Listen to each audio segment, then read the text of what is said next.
Stepped in the game, all I had was my name. When I leave, I'll be good long as I got the same. No, I can't take it with me, so I'm burning this change. You don't wanna go to war, boy, stay in your lane. I'm the real thing, me and my dudes still bang. Damn, since day one, and yes, we still hang. I don't be all online, don't at me, boy. Got a couple new whips, and I call them my toys. I'm a grown man, dealing with foolish behavior. I'm trying to savor all the fruits of my labor. I grind heavy, and you clowns is not ready. When it rains, it pours, feel like we broke the levee. We're nothing alike. I want a night, you trying to make her your wife. I buy whatever and don't look at the price. We don't date the same women, no, wear the same shoes. You're not on my level, don't get it confused, boy.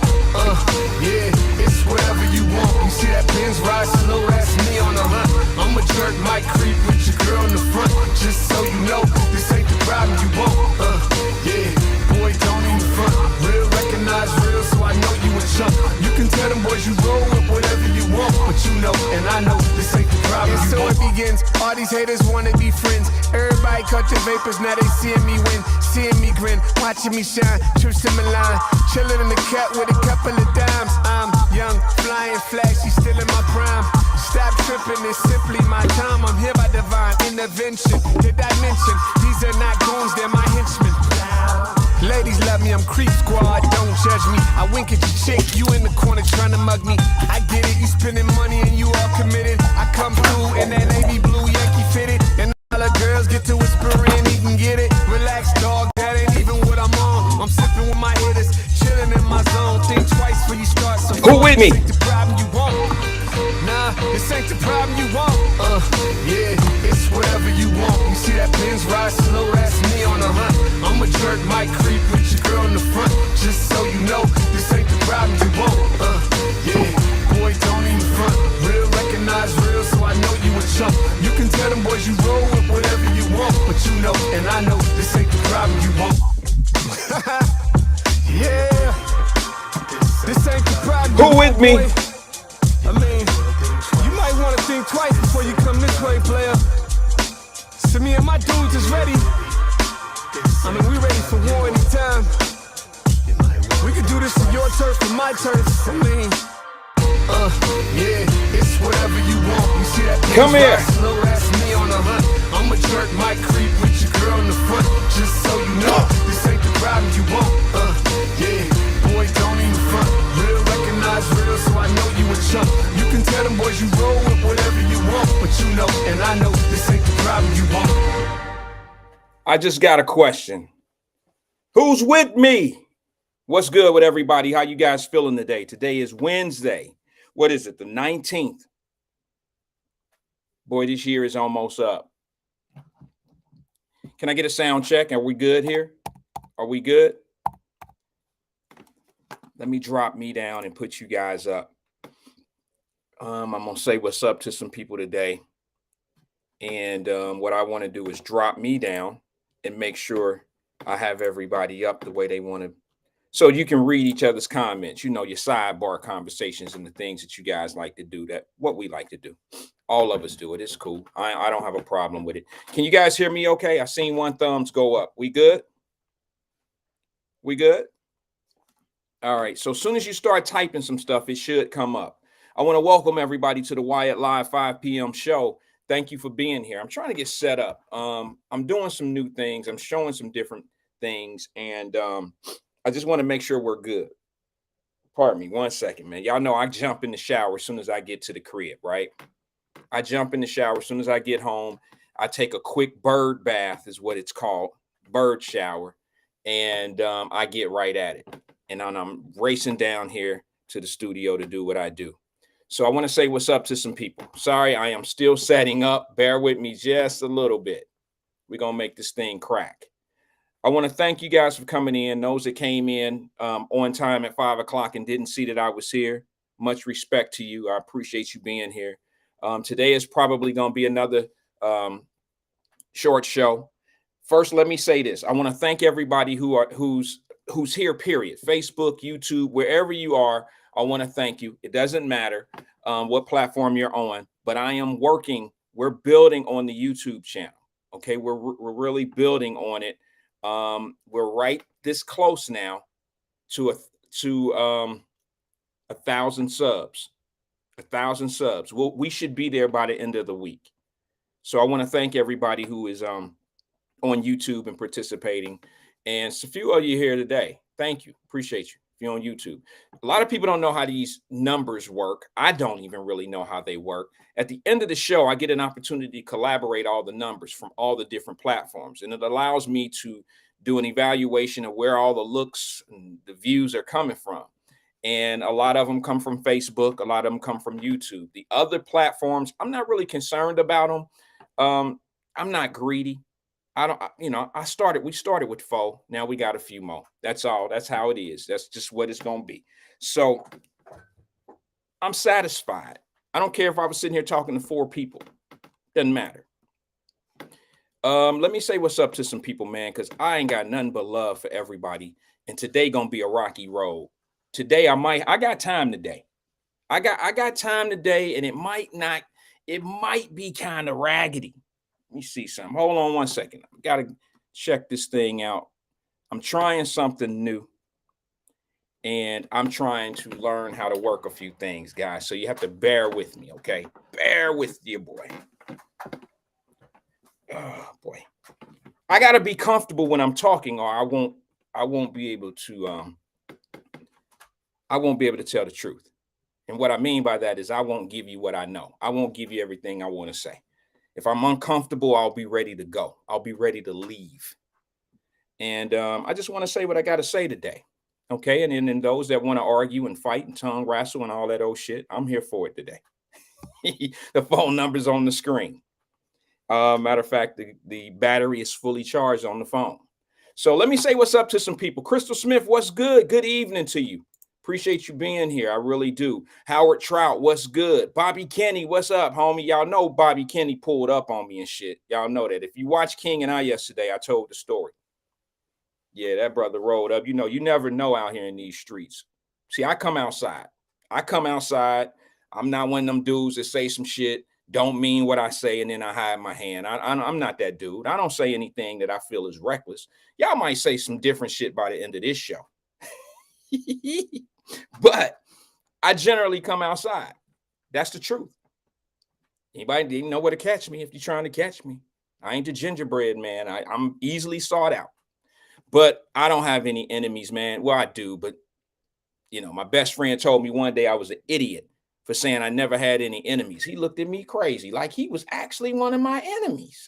I was like, hey, what you looking at me like that for? Because I said I don't have no enemies. I think I think his interpretation of an enemy is different than mine. I think that an enemy is somebody that wants to destroy you, like don't like you and want to destroy you. That's what I think an enemy is. He thinks an enemy is what these young guys and what we call out here on the streets now a hater. I don't think a hater is an enemy. I think a hater is somebody that can easily be satisfied. All you got to do to a hater is involve them, make them feel like they part of something. And they're no longer a hater. They're no longer a hater. You don't even know y'all got haters around you right now. Some of your people that you call your day ones, they've been hating on your ass since day one. But if you involve them, they don't act like an enemy now, do they? That's what I think it is. See, I think that enemies are people that really want to destroy you. A hater is somebody that kind of wants to be you or do what you do or have what you have. And they don't really mean you any harm. They just want it. And they might not even do anything to you to get it. Now, an enemy will certainly do something to you. That's my perception of it. I could be wrong. I could be easily got just on my perception of what the difference is between an enemy and a hater. But either one of them, I don't let get too close. I don't let them get too close. I can always tell. You can always tell if people around you are not matching your spending, chances are they ain't really doing what you're doing. They not matching up to your level. And when I say matching your spending, like if y'all go to lunch every time and you buying every time, you spending, you paying for lunch because you got it, shit, they got it too. Unless you voluntarily take it every time and you know going in that you got this one, you establish that with that person right away. Hey, I got lunch today. It's on me. You my partner. This is my friend. We do this. I got you. You spend your money on something else. That's the type of brother I am. But if we ain't got no understanding like that, and the check come and you looking at me every time to get it, yeah, that's different. That's a different situation. So let me say what's up, Bobby Kenny. I said what's up to him. I told y'all he pulled up on me and shit. You just never know on these streets. You don't know what it's gonna be about. I was riding down the street. He know it. I'm coming down the street. I think we're at Westchester. I was looking at some property. He know what I was doing. I was on the road and I was riding down the street and we stopped at a light. And all of a sudden, see, back in the day, I wouldn't have heard him because back in the day, I just had my music up. I'm at a point in my life now that I know I got to pay attention to everything. I got to pay attention to all the listening. I got to hear everything. I can't be listening to no damn Rick Ross loud in my car at my age because other shit in life really, really matter to me. You know what I'm saying? Like, I got to hear what's going on around me. So I hear this voice. Hey, what? I look out the window and it's this dude with his window down like, hey, why? What's up, man? So I had this look on my face. You know, you got to have that look, right? You gotta have a concentrated look on your face. Like, you know, you can't turn around like you a sucker or you a mark. You can't turn around like a lick. You cannot do that. You got to turn around like, fuck off my name. Call me. And it was my man, David Herring. He was like, what up, though? And I'm like, what's happening with you, brother? What's good with you, man? It feels good when you get y'all know I got the back scratcher. It feels real good when you get somebody who appreciates where you're coming from and what you're doing in life. And they motivate me to say, keep on doing what you're doing and keep on going where you're going with it, brother. Keep on. Thank you. Appreciate you, Dave. Appreciate you, brother. So let me go in and say what's up to a few other people. That was my short. Thank you. Sabrina Calloway, what's good with you, queen? Brenda Early, what's good? Howard Trout, I think I said hello to you already. Crystal Smith, I think I got you. Latora Gooden, what's good, PC? What's happening with you? Brenda Early, I think I got on. I think I said hello to you as well. Teresa, I'm sorry, Pouncy, what's good? My screen keeps moving, guys. I'm sorry about that. Steven Speed, vroom, what's good with you? Jared, what's happening? Howard Trout, I think I got you already. Let me see. My screen keep moving, so I can't get in, y'all. AP, what's good? Anthony Presser, what's good with you, brother? Sean D. Nutter, what's happening with you? Mary Ann out in Phoenix, what's happening with you? I'm sorry, out in Vegas. My apologies. McConnell, what's happening with you, brother? McConnell came to the live King and I broadcast. Came out, he patronized the business and everything. Appreciate you coming out that day too, McConnell. Thank you, young brother.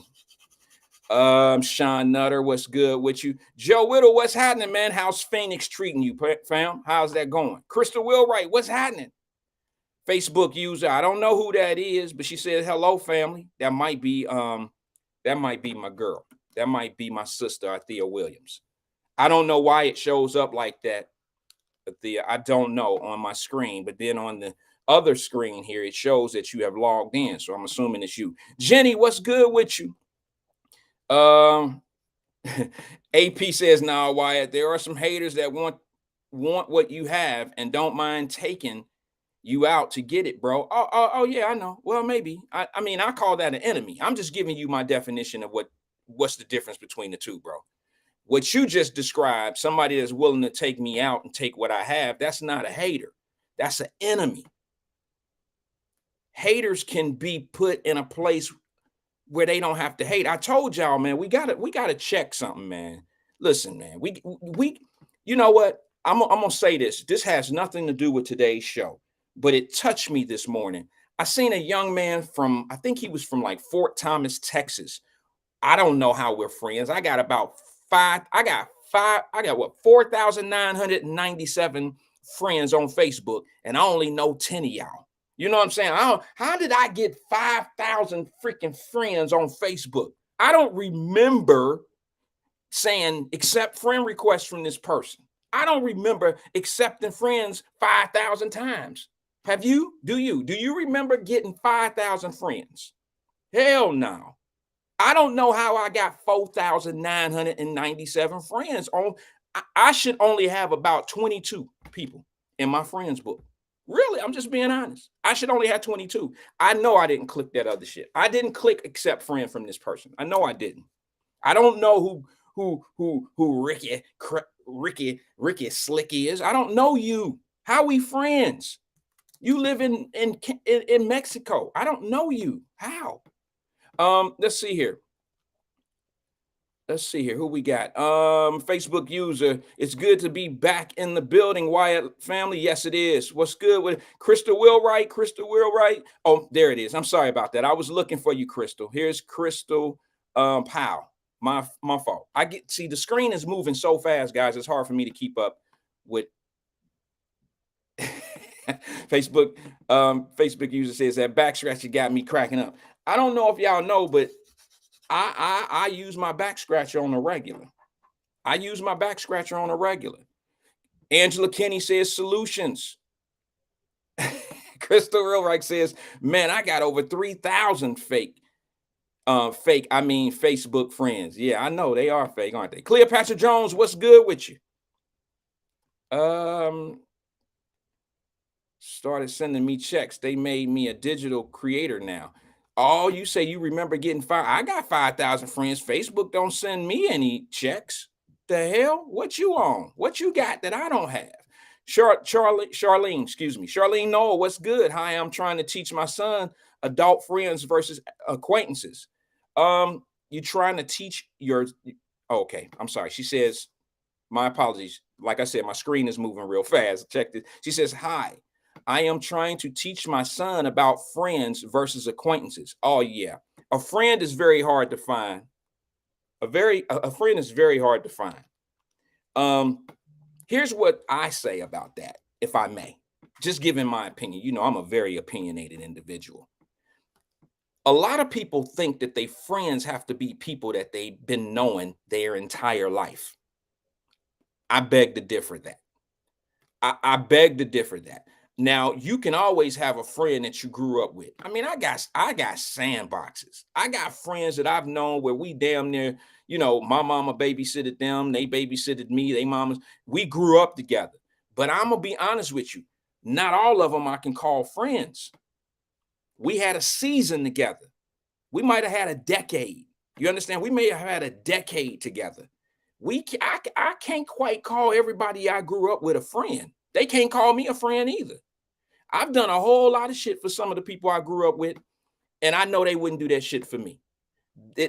When they need me to do it, they'll make it seem like they'll do it for me. But y'all got to understand, friends are made, not necessarily born into your life. That's my opinion. Some of the better people I've met in my life, I've met at an older age. And the reason why I know they're better for me is because at an older age, you know where you're going in life. You know where you're trying to go if you ain't already there. If you're trying to get there, you old enough to know the people around you who can help you get there, who's on that level, who's striving for the same things you're striving for. But for me, most of the shit, y'all know I got a lot of friends that a lot of people I grew up with that watch this. So when I say this is going to be very untasteful, but it's the truth. It's the truth. I got friends I grew up with that's still doing some things, they entrepreneurs, and our friendship go as far as what I can do to help. They got love for me because we grew up together. Shit, we wore each other's socks. That's why I don't wear socks. Y'all know my sock issue. But they don't reach out to me. They don't love my shit that I'm doing. They don't come out and support the things that I do in business. Now, if my business can help them do something, they there for me. So what I'm saying is there's difference between friends and associates. Now, the people I grew up with, my friends I grew up with, we're friends from back then. We're not necessarily friends now. We're buddies. We're cool. But we're not really friends now. Friends is something that, you know, we were best friends then. We're not necessarily best friends now. All right. So some of the better friends that I have now, I've met them at an older age because we're on a certain path, a certain level. We're a better understanding of what friends are truly meant for. So we got to understand that friends are not necessarily born into your life. Friends are created. That's just my opinion. That's how I take it. Like I said, I met a friend 5 years ago who we damn near talk. Well, guys are a little bit different. Women, y'all can talk to each other almost every day. Gossip, do everything, whatever. I know I'm about to get some flack for this shit. Guys don't quite do that. We wait for something to happen, a fight or a football game, and we talk about sports. Y'all women talk about some different shit. Y'all talk about other women. And y'all that's y'all friendship. The shit y'all have in common and what y'all don't like about each other is that's what y'all do.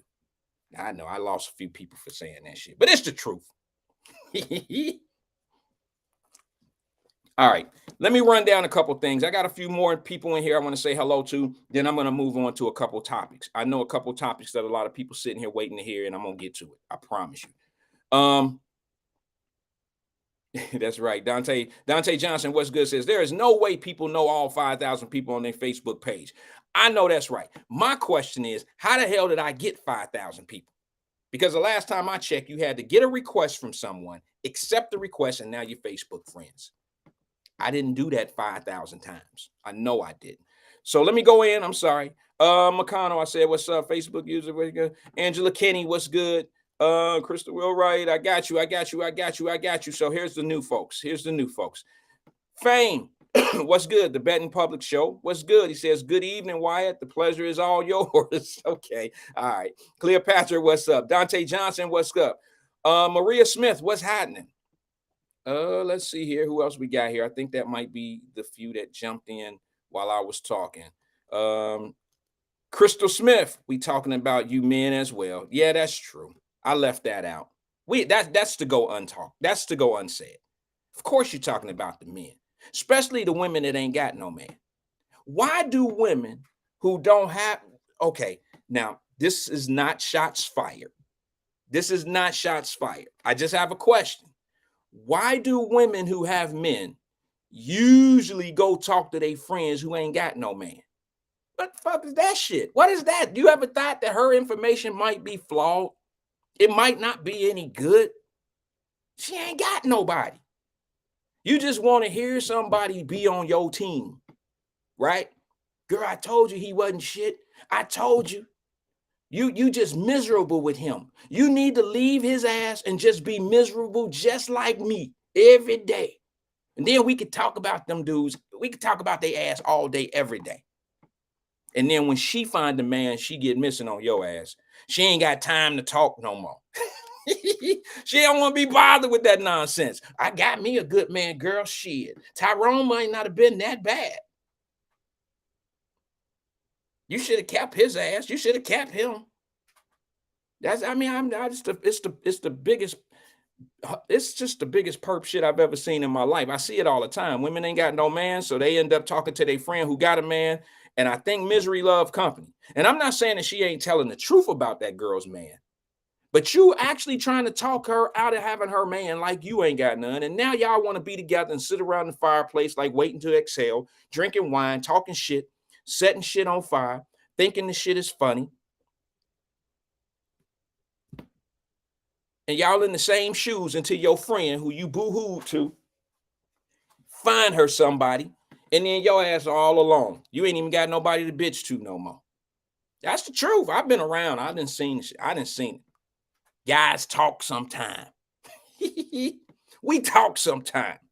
All right, Brenda Early, what's happening with you? Here's what I got a couple news things going on. Couple things that are positive. All right. First of all, let me say this. She want y'all to break up so she can slide over, maybe to him or to her. Either way, it could be either way in today's society, man. You just never know. But one good thing right here. Let me see. YouTube and Facebook. Check this out. I don't know. Are you guys getting notifications when I come on? Who's getting notifications when I come on? If you're not getting notifications, go to your screen right now. Click up to the three dots. I'm doing it as I speak to you. Click the three dots up in the right-hand corner of your phone or your device. You'll see this shit on Facebook, right? This is on Facebook only. and turn on notifications. Everybody asking me why did I either turn off my notifications or why I'm not sending them a notification. And what I'm trying to tell you to do is turn on the notifications, and you'll get a notification as soon as I log in. Now I'm not Facebook inclined. I'm not the best technician for the Facebook platform, but that's how that works. And you do the same thing on YouTube. You hit the 3 dots or you hit the slash. Okay, I see some people. Jonathan Smoops, what's good, brother? I ain't seen you in a while. Happy anniversary. He's married to my sister, my real sister, my bloodline sister. Happy anniversary. I don't know how you have been able to deal with my bloodline for as long as you've been dealing with my bloodline, brother. So congratulations to you. I'm only kidding. Hey, sis, if you're out there, love you. Nothing but love to the family. Let's see here. All right, so the notification thing. I'm trying to get my subs up. I'm trying to get my my subs up on YouTube. We got to be at 1,000, folks. Go over to the Wyatt Live YouTube channel and click subscribe. We this close. Remember the last time I said we were this close? Last time I said we were this close. Now we're a fingernail close away. We're fingernail close away. I'm only like 100 away, maybe 120. Got a little over 800 subscribers. Let's do it. Let's make it happen. I can do more things on YouTube. I hate to say that on the platform. I can do more things. I can say more things. I can do more videos. I can bring up things and show different stuff over there. Facebook has never, knock on wood, banned me or put me in Facebook jail. Some people call me a snitch because I've never been in jail. They call me the motherfucking what is this? The podcast snitch. He got to be a snitch. He ain't never been in Facebook jail. Everybody catching cases around him. Everybody cased up around him. Crystal done been to the penitentiary about 6 times. She done been locked up 6 times. Everybody get locked up around him, but he don't get locked up. Now, if we was out on the streets, if we was on the block, this could be real information. If you around somebody and everybody getting in trouble around them and they don't never catch no case, then you know who working. You know who working. But I think what happens is I give a description in my Facebook thing, in the definition of who I am and what I do. I tell Facebook, like, hey, let me see how I said I inform them like an informant that I hold by my my opinions. These are my opinions and not anybody else's. So I represent myself. So I don't know if that helps me, but y'all know I've never been in Facebook jail, knock on wood. And then I don't give disinformation either. And I'm not a chaos agent. Y'all might think different after today's show. After today. Yes, let me whet your taste buds. We're going to talk about the football coach that got killed in Cincinnati. Nobody else is going to talk about that shit the way I'm going to talk about it. We're going to also talk about the young lady. She wasn't all that young. The lady that got beat up on the Metro bus by some damn teenagers, drug off the bus, thrown off the bus, and the bus driver didn't do shit. Didn't the kids? What teenagers are beating the village runners up? This is why people say there's no such thing as a village anymore? Is this why people aren't saying anything anymore, trying to check these kids? I'm going to show you the interview, but I'm going to show you her getting drugged first off the bus by the kids. Morgan Freeman, what's good? That's Jesse, y'all. Mr. Controversy is in the building. I know he need to stick around for this. I need his input when I start talking about them kids. Because he ain't going to hold back. He's going to say exactly what I want to say. I'm going to have a little diplomacy in my message, but he's going to tell you how it really is. Also, yes, AP, I had that written down in my notes. Also, the young lady who rolled over on her child for the second time, the second child who was rolled over on and she suffocated that child, turned herself in today at 11:30 this morning. 11:30 this morning, she was, well, it was a little sooner than that, but she went into intake. I got a phone call and I'm like, certain shit I don't deal with, but we won't know anything. I believe she's pleading not guilty, but I believe she'll either have a bond later on today or maybe in the morning. But she turned herself in today at 11 o'clock, right around 11 o'clock. So we'll see how that play out. I'm waiting for all the chaos agents to talk about her as well. Here's something positive. And then we're going to get to those topics, but I got to throw these couple little news things in. College relief fund, the Joe Biden thing with the college thing. Y'all know I'm big on that. I'm big on that. I don't give a fuck if he was giving away $15 coupons. I got to have it. I got over $130,000 in student loans for my daughter right now. Okay, so he can give me a clip book, a Reach magazine, any discount I can get. I don't care if it's 10% off. I don't care what it is. If it's to clip it out the magazines, whatever it is, I'm taking it. But here's the thing. Crystal Smith, you always got those that know exactly what the shit is called. Crystal Smith says student loan forgiveness, not relief. He calls it relief. I guess on the paperwork it's called forgiveness. Okay. So what it is you go to the website. I should have probably put the link up, but I don't really do shit like that. I'll put it on my page and I'll put the link up, okay, on the Facebook page and the YouTube. And what you have to do is go to the government site, whatever, it's the student loan relief thing. Just Google the shit. And they ask you several questions. All right. My suggestion to you now is to get on that list right now. But here's the other thing. Get on it now. Let me tell you why, and then I get to the other thing. Get on it now because the shit ain't gonna last forever. Okay, like they're already talking about it'll be shut down by November. So my suggestion to you is have your daughter, son, or yourself, whoever owns the money, whoever owe the college money, go in. There's basic questions. You basically getting put on a list. All right, you're going in, you're filling the information out. They need your name, address, I believe your social security number. But there is some fraud going on already, guys.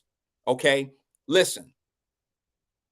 You have to be careful of people who reach out to you once you've given that information. Anybody that reaches out to you and says that they're calling from the student loan relief and we need your information, your banking information and all that, they're not part of the program. So ignore those calls, block that number, and just let the computers and the portals do what they do.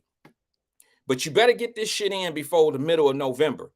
And what I mean by that is at the end of this show, you need to go pull up that form and you need to apply for that money, for that relief, the $10,000 to $20,000.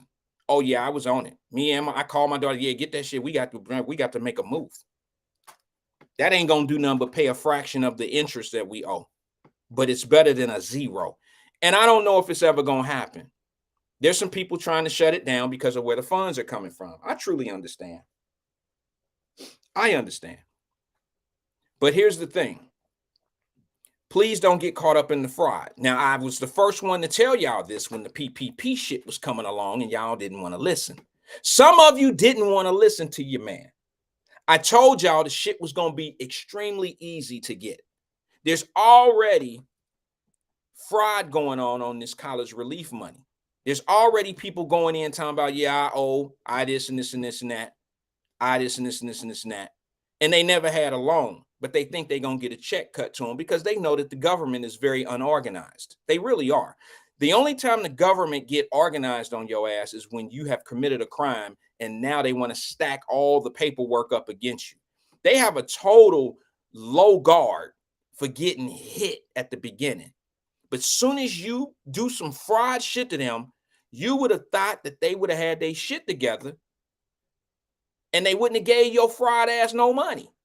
But if you look at the PPP people that's going through all the problems, you have to wonder, how the hell that motherfucker get $150,000?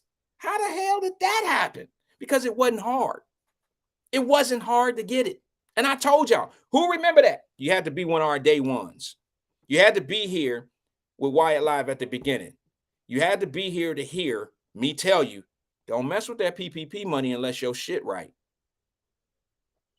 You understand what I'm saying? I told you it's going to be very easy to get. The banks are going to be doing the underwriting, and they don't care who they get the money to because they get a process fee. If you decide to lie on those applications, if you decide to lie and fraudulently make moves on that money, that's going to be your ass in about a year. Did I not say that? Can I get a witness? Well, my Kurt Franklin. Can I get a witness? I told y'all. Same thing with this government money, with this school relief. Trust me. Go ahead and fill the shit out on some fraud shit. Think you hit a lick when that money come to you, or go to wherever they gonna send it, and then you ask for a check back for the difference. I know how the game go. I know how fraud people work. The smartest motherfuckers in the world till shit get caught, till they get caught. Then they got more excuses than going to jail. It wasn't me. I really do have a company. I really did have student loans. I didn't graduate. I took that money out at Ohio. What was that? Oh, what was that school? Southern Ohio College in '88. Man, that money been dismissed off of you. You know it's gonna be some people putting some shit on that student loan relief. Some of y'all old heads gonna be putting shit on from 1988 when you got out of high school and you went to them bullshit ass schools.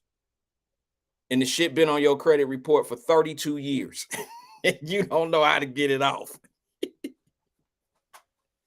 I'm sorry, I shouldn't say all that. People didn't come here for that today. I already know. All right, so the money is there. I don't know if it's there. I just know that the system is set up for now us to go in and request the relief. They're having some problems with the computer. It's crashing. It's this and this and that. So did the PPP. So did the SBA. I know those problems are going to happen. But please don't reach out for some money that ain't yours. It ain't going to never work out right. I promise you. Every person I know that used to get money that they didn't really work for or didn't earn, didn't get it the right way, it ain't going to never spin right. I promise you. If you burn somebody for that 10 grand, you're going to get in $30,000 worth of trouble. You're going to get in $50,000 worth of trouble. I promise you. And I ain't wishing it on you. Yeah, Brandy. Brandi, what is that? Gypsy. How do you say your name? Brandon Gypsy. He said, was Southern Ohio College the one out past Lachlan? Yeah, it was. I think it was. Let me see if I have this. What was it? It was the video. Bear with me, guys. All right. I just wanted to make sure that I have Brandon. All right. Thanks, Brandon. I'm sorry about that, brother. I didn't, my screen moved so fast. I couldn't find the message that you wrote, and I finally caught it. Got it. All right. So here's the thing. Locally, have you guys seen the story about the local football coach? The local football coach who got murdered. Who got murdered? Mike Rowe, what's good? Got murdered right after football practice.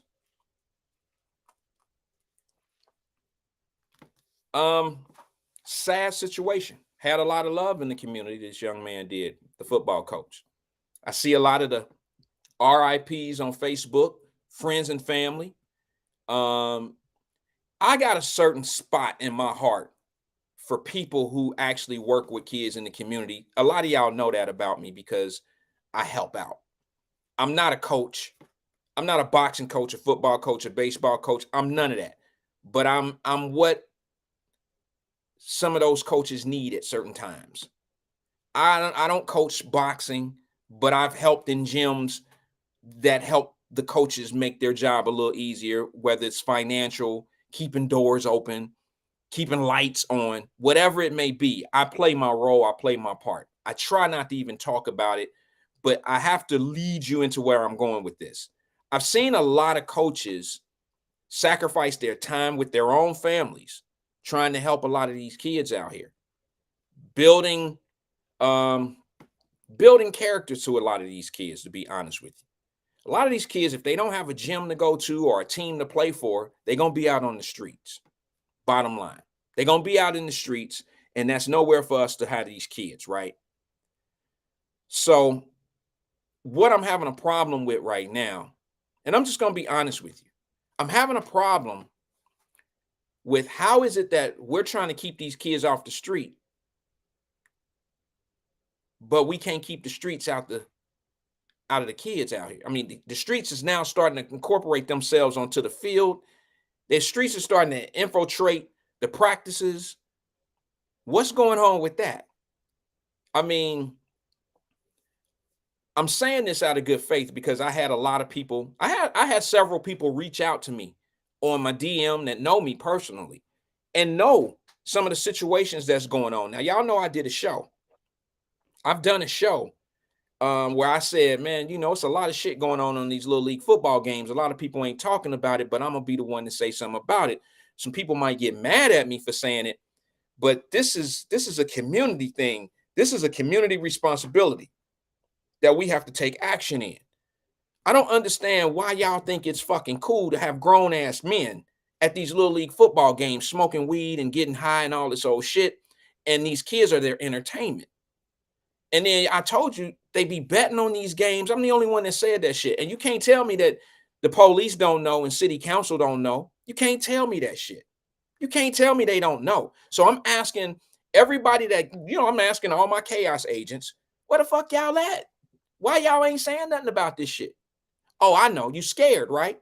Because it's easier to argue with police officers about some shit they done did than to fucking go over there and tell Lil Ricky that his ass better straighten up and dealing with them kids. If you do that, don't be smoking around here. This is a park. We got all these kids around here. This is how that lady on the school bus, excuse me, not the school bus, but on the metro just got drugged. She got drugged because she told some teenagers that they need to stop cussing in front of all these people on the bus. So they beat the shit out of her, drug her off the bus, threw her off the bus. Guess what this lady say? Guess who she got a problem with? I'm going to show you the video, and then I'm going to show you her interview with the news. She got a problem with the bus company. The fuck? You got a problem with Metro because you got drug on Metro? They didn't have enough safety for you? This is what I'm saying with the misdirect solutions. We have a problem showing accountability to people that look like us. We got a problem with that. There's no reason why teenagers should be dragging a lady my age off of a metro, beat her ass, throw bottles at her, hit her with shit on the bus, and then drag her off the bus. Let me see it. Let's get the video. Let me get the video for that. And y'all wonder how the hell. Hold on, let me see. Where is that video? Give me 1 second. I'm gonna play this shit, and then it'll speak for itself. You don't even need me to say nothing for this one. Okay, here's the bus attack. So, if you're wondering what's going on with our children out here, all you got to do is look at the people that are raising them. All you got to do is pay attention to the shit that when they mamas ain't around or they daddies ain't around, who's teaching them what? What principles are you installing in these kids? What children feel like they can put their hands on a grown-ass woman and think that it's okay? I asked myself, I said, self, would these kids hit their mama like they hit this lady? And then I had to tell myself, yeah, probably so. Probably so. Let me show you this video. It's from a news company or whatever. It's from a news channel.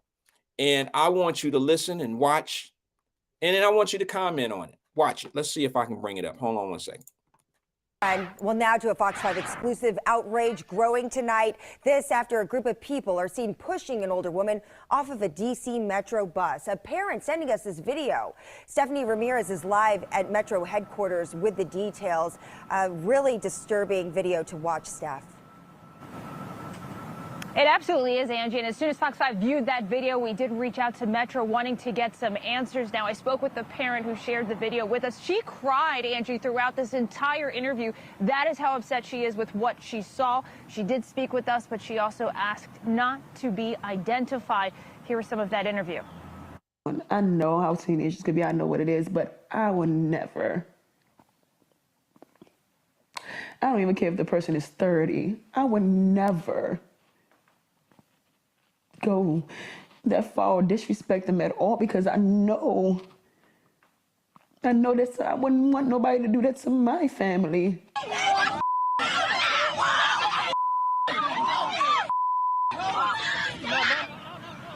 And what you're looking at there appears to be a group of several juveniles, possibly some adults, shoving an older woman off of what we're told was the W4 bus as it was headed toward Deanwood at around 4 o'clock yesterday afternoon. The mother who recorded the video told us that the other older woman had just given up her seat to help her family. The older woman then asked a group of rowdy kids on the bus to stop cursing, and that's when we're told things escalated. The person we spoke with says the people on the bus were throwing bottles at the woman. They pushed her. Some even put their hands on her neck, apparently choking her as they shoved her off of the bus.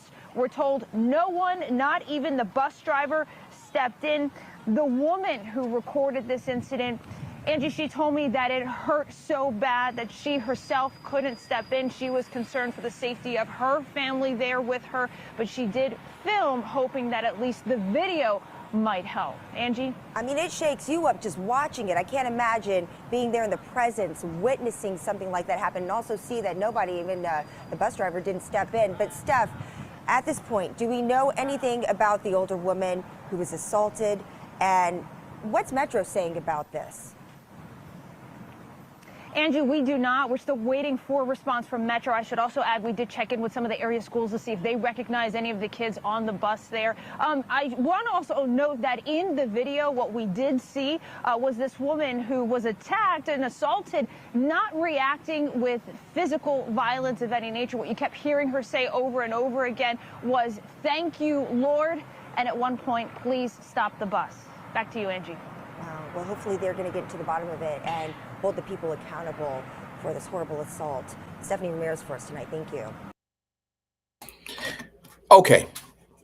I've seen some comments asking males and females. Yes, it was males and females that were dragging a lady. I think I remember back in our days when we used to ride the Metro during school. All right. And, you know, some of them Metro buses were regular buses that we had to catch. You know, they were regular routed buses where people would get on that weren't school people. It was older people or whatever. And I used to see some people sitting down and an old lady would get on the bus and the guys wouldn't, and the girls wouldn't even get up. They wouldn't even get up. And we are hogging the bus as young folks because our route with a bunch of school kids was on these Metros. And we would hog the bus, and then this old lady would get on and nobody would get up. I remember seeing shit like that when I was a kid. But I've never seen, that's the worst I've ever seen, you know, from our era. And I can remember it because I knew the shit wasn't right. I ain't saying it happened on a regular basis. I'm just saying there's been times that I had seen that happen. But I have never seen a group of kids so damn disrespectful that when the lady is telling them to stop cussing, and here's the thing, I have the interview of the lady that actually got drugged. All right, the lady that got beat up. I have the video of her talking to the news. I'm going to pull that up. It's a fairly long video, so I'm not going to play the whole thing, but I want you to see the lady, and then I want you to hear what she said happened. Why did they attack her? Why did they pull her off the bus? I got more questions than all of that. I got questions of what the hell is going on with our children feeling entitled to whoop an old person's ass on the bus because they trying to check them. And the reason why this is that way for me right now is because I've been an advocate about the village.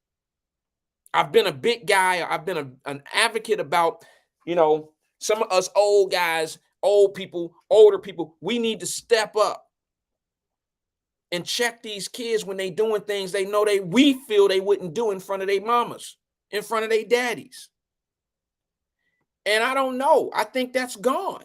And I'm not going to use this one occurrence, but I think young people, 13 and 14-year-olds, are doing more killing now than I've ever heard in my life.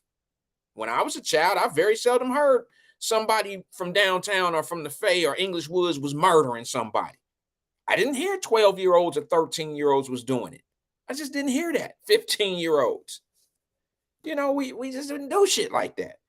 But today's world, when you have parents that are still trying to be cool, trying to be in the clubs, when their kid is 15 and they ain't nothing but 32, the mama 32 years old, yeah, you're going to have a disconnect of respect somewhere down the line. And this is the shit we don't talk about. I've been waiting for my chaos agents. The reason why I say things and talk about shit like this is because this is the pudding. This is the proof in the pudding that I've been talking about.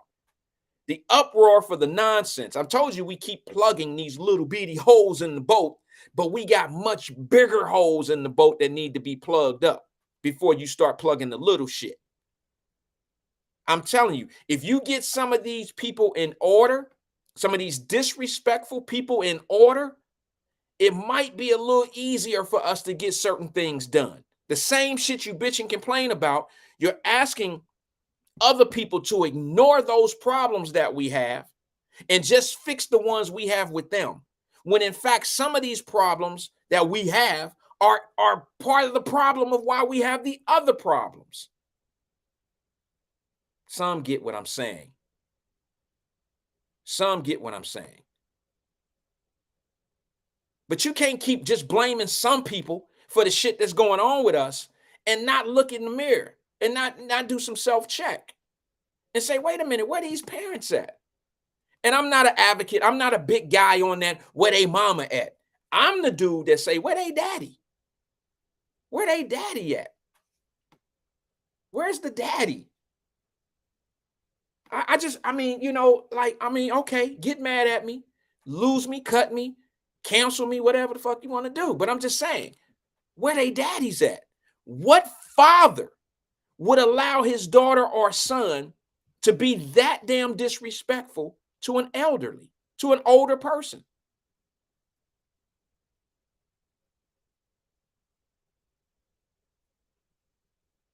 AP says some of it now, Wyatt. You check somebody's kid, the parent get upset for some reason. Might not just be at first sight. These the same people that drive by your house with your family in it and shoot it up.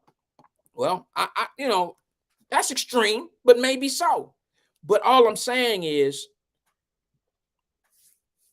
where's the accountability? It's the same thing with what I'm seeing at the football field. I know people don't want to hear this shit because this is where people tune out, because the bullshit is what they really want to focus on. The real shit is too difficult. It's a very difficult task, because the first thing you got to do is say, maybe I'm part of the problem. Yeah, it's hard for people to blame themselves for real shit. It's always easier to blame somebody else. So my question is, how did these children get to a point in life where they feel like if somebody, look, there's been older people in my life that accused me, said some shit, was disrespectful to me, but I was a child. But that I never got in a place or a space in my life where I could feel like I could say, shut your ass up, Miss Betty. Shut your ass up, or I'm going to shut your ass up, Miss Betty. You ain't my mama. I never felt like I can throw something at a person that was telling me something when I knew I was wrong. Even if them kids didn't say any cuss words. Even if them kids never said or done anything that lady is accusing them kids of doing. At what point did they feel like she lying, so we're going to beat her ass for lying on us? Not even a chaos agent can create an excuse for this. If you can, you are the dean of the chaos agent university. If you can justify this. I don't understand it.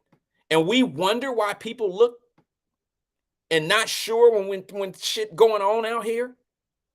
We wonder why shit is the way it is, like why we get looked at a certain way. I mean, what the fuck is going? Why is this so obvious to see? Now, here's what I'm gonna go. I'm gonna go back to the football thing. I want to know how many of y'all gonna call City Hall. How many of y'all gonna have something to say about all those people that supposedly was gonna keep our, y'all wanted a representation. You wanted people that look like us to be in charge so we can be fair, so we can get what we got. We can get what we got coming. So why aren't y'all holding people, the same people you was holding responsible in the last administration? Why aren't you holding them accountable now? Y'all know I said this shit back in November, right? I said, listen, it's not city council's fault that this crime is happening. But every time something happened back in December, in July, June, September, all that shit of the prior year, the prior administration, everybody, and I'm talking about locally, everybody want to hold the other people accountable for the shit that's going on. But I said in November, now y'all know when these other folks win and they get in, I want y'all to match that same energy of public law and safety. I want y'all to hold them accountable for the shit that's going on out here. Shit, we didn't had a 9-man shooting on Main Street, and ain't nobody said not one city council member's name. Y'all ain't held not one of them and said, hey, what you gonna do about this? You ain't said nothing to them about it. You ain't said shit about it to the mayor. You ain't complained. Ain't nobody said shit. Matter of fact, it's so crazy right now. I was the only one to tell y'all that Main Street is off the hook. I was telling y'all Main Street was fucked up before the 9-piece shooting with extra barbecue sauce. I was telling y'all that. They don't report it in the news. They don't talk about the carjackings. They don't talk about the theft. They got to talk about the shootings, but they don't talk about all the crime. Now, let me ask you something, folks. How you going to say that that's leadership when they holding shit away from you? They're not making you aware. You know what they putting in front of you? You put the fact that they look like you and they do certain things, they for you, when in fact, to be honest with you, they putting the same thing the last administration put in front of you, money. They don't talk about over the Rhine being bad because they don't want the FCC games to be fucked up. They don't want the Bengal games to be messed up. They don't want the restaurants to be empty. They don't want people not to come down there. Do you know how many valet services? My brother-in-law owned a valet service downtown. Him and his partner owned a valet service. They gave it up. They've been down there for almost 16 years. Gave it up because of all the carjackings, all the theft in the cars that's going on around there. You know why you don't hear about that shit on the news? Because they want people to come downtown. They want them to come downtown and crime don't stop.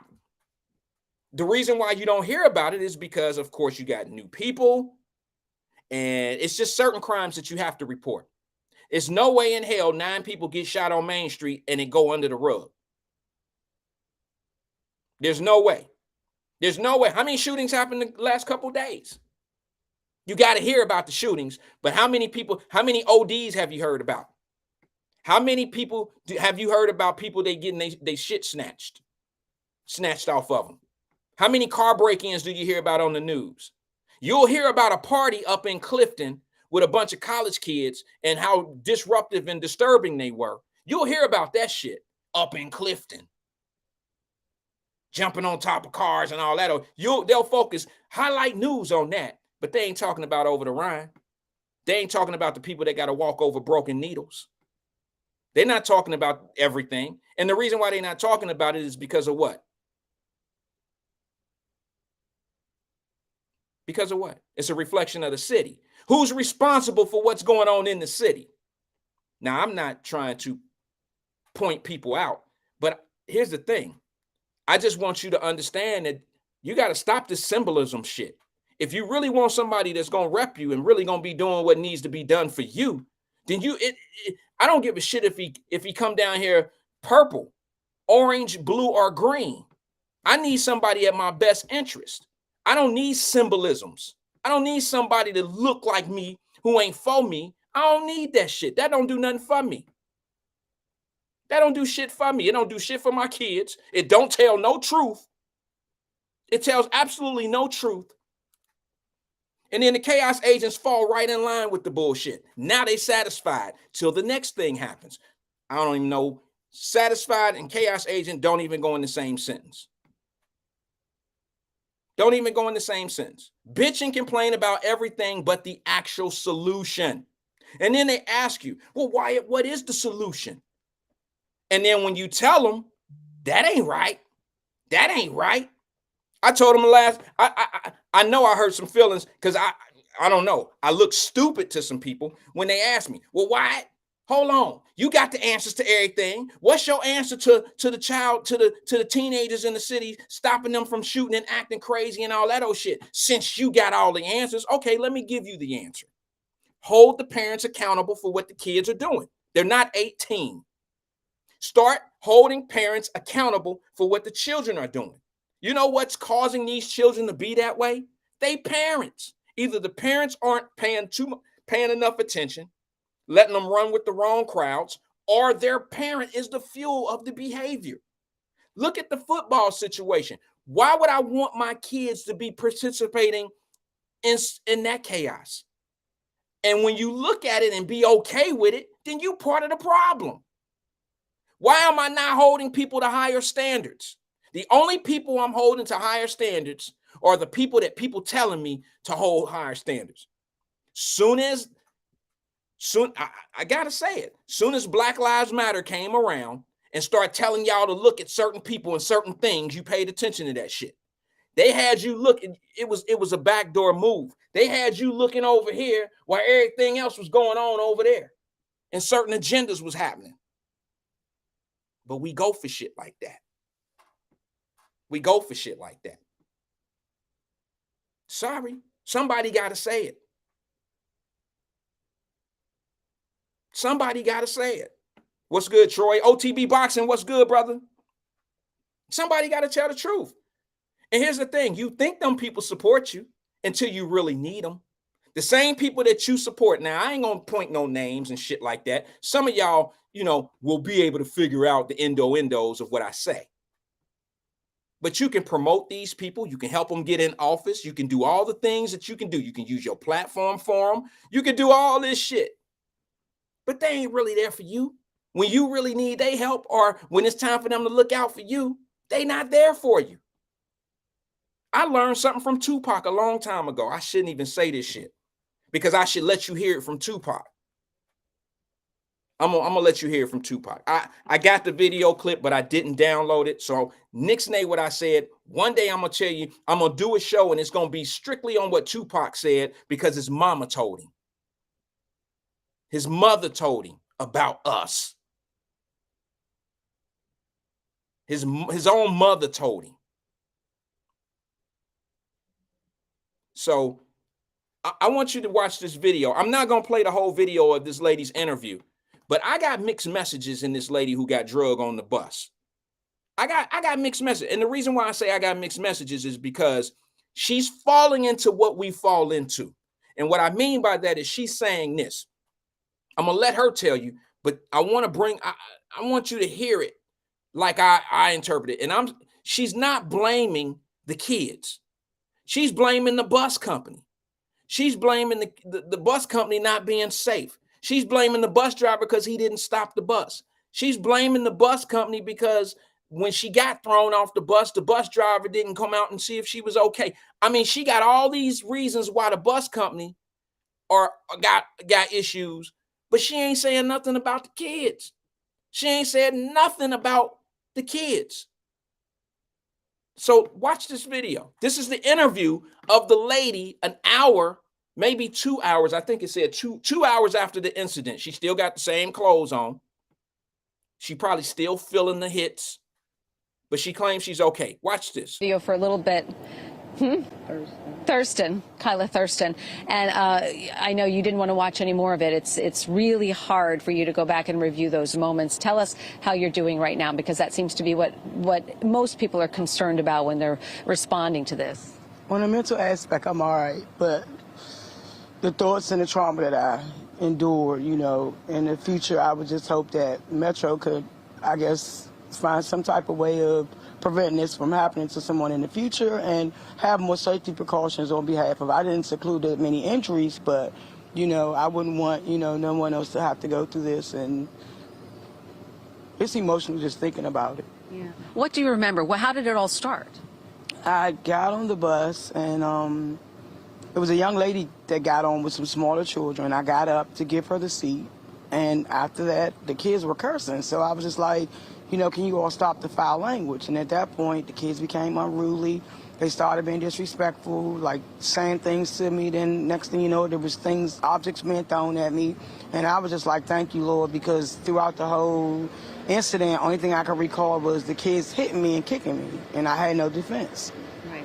So, right, in the video, you're saying, thank you, Lord, thank you, Lord. You're saying that to protect yourself mentally. Right. Yeah. And then what happened in terms of you were asking the bus driver to stop the bus? I asked several times prior to the stop that I was getting off at to stop the bus, stop the bus, stop the bus. The bus driver made no attempts to stop the bus. He didn't alert local authorities or anything to my defense. And so I saw in the video, it looks like at one point the bus does stop, or the doors may be open or don't open. Were you trying to get off? I was trying to get off, but it was weird as though the bus driver just kept going. And even after I'm yelling out the top of my lungs, stop the bus, let me off the bus driver never stopped. And so then eventually the bus stops at another stop. Which stop was that? That was right there out front of the IHOP on Alabama Avenue. And that's when the doors were open and I was trying to get off the bus and the kids just started assaulting me and kicking me and pushing me off the bus. Were you hurt? Mentally, yeah, but not physically. I got like a little bruise on my arm. My jacket's like ripped off of me. You see, guys, there's the rip on her jacket right there. I got a little creep in my neck from the kicking, but other than that, the Lord sustained me. Yeah. What do you have to say about the woman who provided the video to Fox and let people know what actually happened to you? I'm in tears about the video from hearing her because that's the only reason I came forth. Because, like I said, I would want to prevent this from happening to anyone else. And I'm just going to say to that young lady, thank you for reaching out and for speaking up on behalf of me. And that's part of the reason that made me speak out, because this is untolerated. You know, it's like, you know, you got kids going to school, but the parents should be held responsible for actions like this. Like I said, I didn't want to come forth, but watching the video myself personally, it kind of like, it startled me. And I'm still startled about it. Yeah. Yeah. Would it be okay if I give you a hug? That's fine. Because I know so many people care about you. And my family even was concerned about it. But like I said, I didn't want to come forth at first. But I don't fear nobody but the Lord. So, you know, it's not like I'm feeling like I'm going to be retaliated by it. Because even when I spoke to my neighbor about it, my neighbor even started crying from looking at the video because it was harsh. And it's unacceptable. Hold on a second, Kyla. Our anchors have a question for you. She can't hear you, so tell me, and then I'll pass it along. Well, you know, listen, we just wanted to ask her, because Metro obviously has said safety is paramount, right, across the system. Anytime an incident happens, safety is paramount. I'm just curious if she has any suggestions for Metro as to how people like her could feel more safe on Metro so they continue to ride. Okay. So our anchor, Steve Chenevy, said Metro always talks about safety and safety being paramount. And do you have any suggestions for how people can feel more safe on Metro? What do you want Metro to know? First and foremost, when I first started yelling for the bus driver's assistance as far as them letting me off the bus, I think that bus should have came to a stop. That bus driver should have alerted local authorities or at least made sure that I was okay. It was as though it was nonchalant and neglect on every part on behalf of Metro. And I'm sorry to say that, but he made no attempts to even assist me, let alone get the attention from local authorities to make sure that I was all right. And then after I was thrown off the bus, it wasn't like he, you know, got out or said, well, let me call the ambulance or the police or anything. I could have been unconscious at that point. Right. And also the fact that no other adults on the bus came to your aid. They probably was in fear for themselves because of the amount of children that it was. They probably was scared. So you understand that? To a certain degree, yeah. But, I mean, granted, like I said, I serve a great God. So, you know, I walked out with not too many injuries. But at the end of the day, you know, I wouldn't have wanted, if it was me, I wouldn't have wanted to step in because then they might have assaulted that person. The anchors have another question. Hold on just a second. Go ahead. Now, Go ahead. I'm curious, is there anything she's going to do differently moving forward? Does she feel comfortable riding Metro again, considering the trauma, mentally even, that she's experienced? Okay. So Jeanette wants to know if you're going to do anything differently. Are you going to continue to ride Metro considering the trauma that you've experienced? I'm going to continue to ride Metro because, like I said, I don't fear nobody but God. But in the future, I would hope that, Metro will inline some type of safety precautions to prevent these type of incidents from happening. If it's no more than limited how many children was on the bus, because that crowd, at any degree, the bus driver wouldn't have no control over that crowd. So if they would limit the amount of children that's on the bus at that particular time, I mean, I know it's after school hours, but you got to worry about other people's safety as far as even if I had smaller kids trying to get on the bus, it was whereas, the bus was too crowded. Well, thank you very much for your time this morning. I really do appreciate your bravery in coming forward and letting people know what happened to you, and certainly keep us posted on the investigation. I know she's now reached out to Metro Transit Police and will be speaking with an investigator later today. Okay? Thank you so much. No problem. All right, we'll send it back to you guys. Mel, thank you for that. All right, we're back. It's pretty obvious to me that the lady survived it mentally. She's not distraught. She's not going to. She handled herself and handled the situation real well. I get it. I know why it's the Metro's fault, because that's the only play that they have. She already know the only way anything gonna happen or she gonna get any compensation out of this is to attack Metro. Quite honestly, from a legal aspect, I don't know how much liability Metro will have. There are rules and regulations on Metro where they can't stop in between certain places. They can only stop at actual route stops, stop signs and street lights and things of that nature. There are certain things. There's only certain things a bus driver can do. I'm not condoning his or her actions. All I'm saying is there's certain things that you can't do for the protection of the other people on the bus. Y'all gonna be like, "Oh, are you capping for the bus company?" No, I'm not. What I'm saying is the bus driver's job is to try to keep everybody, the majority of the people on the bus, safe. Wyatt, do you work for the bus company? No, but it only makes sense. If you have a bus full of 60 people and 2 or 3 of them are in danger, you have to protect the other 57 in the best way. Plus, the other thing is, I ain't sure the bus driver wanted any of that smoke either. And we don't know. Listen, here's the thing. I think Althea Williams said this. Yes, she said, but they should have called the police. I'm sure he did. I'm assuming I'm not going to say it was a male bus driver or a female. I'm sure the bus driver called the police. I'm sure they hit the panic button. I'm sure of it, because that's the job. That's the job. That's the least they're going to do. The least they're going to do is hit their panic button and get a car, get somebody at that bus right away for what's going on.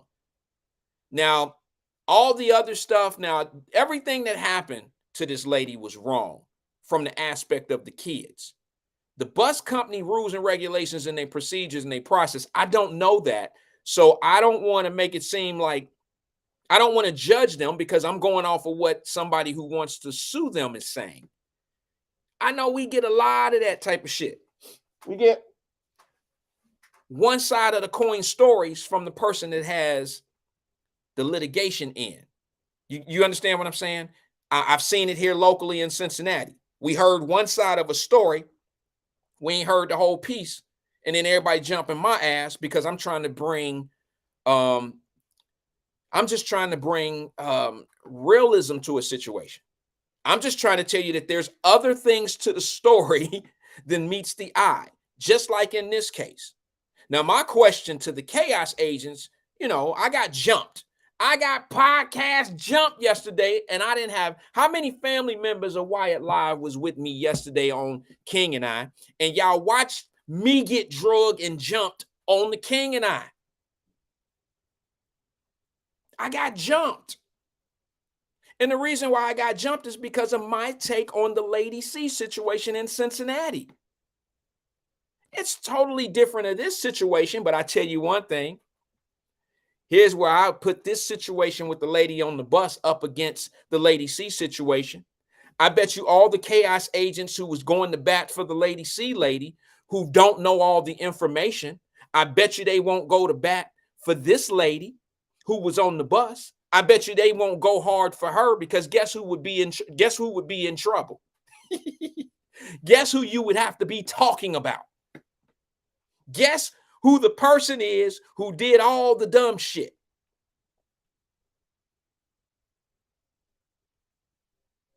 You'd have to blame one of your own. You'd have to blame a bunch of little ass kids that you never blame. That's what you would have to do. And you know it. So this is why I have approaches on certain situations. I don't let a video tell me what happened, especially when the video don't catch the whole situation. It really don't. The lady in Cincinnati got hemmed up by Norwood. They took her. Listen, as far as I'm concerned, I watched the video. The police, if you have to definitely be a non-fan of the police to feel like they did her wrong. They treated her with respect. They didn't rough her up. We don't know what happened before they got there, because that's the only reason why they were there, because somebody called the police on her. We don't know anything past when they came in, detained her, took her to UC Hospital. I got jumped because I'm trying to bring some damn reasonability to this situation, but everybody on go mode because everybody needs somebody to blame. Nobody wants to say, well, maybe that evaluation was warranted at that hospital. These are the same people that won't even say these kids. You won't tell the truth about what's going on with these kids. You won't say they mama, they daddy. You won't say that shit. You would say the system they was raised in. See, the people got us thinking and doing all this old crazy stuff.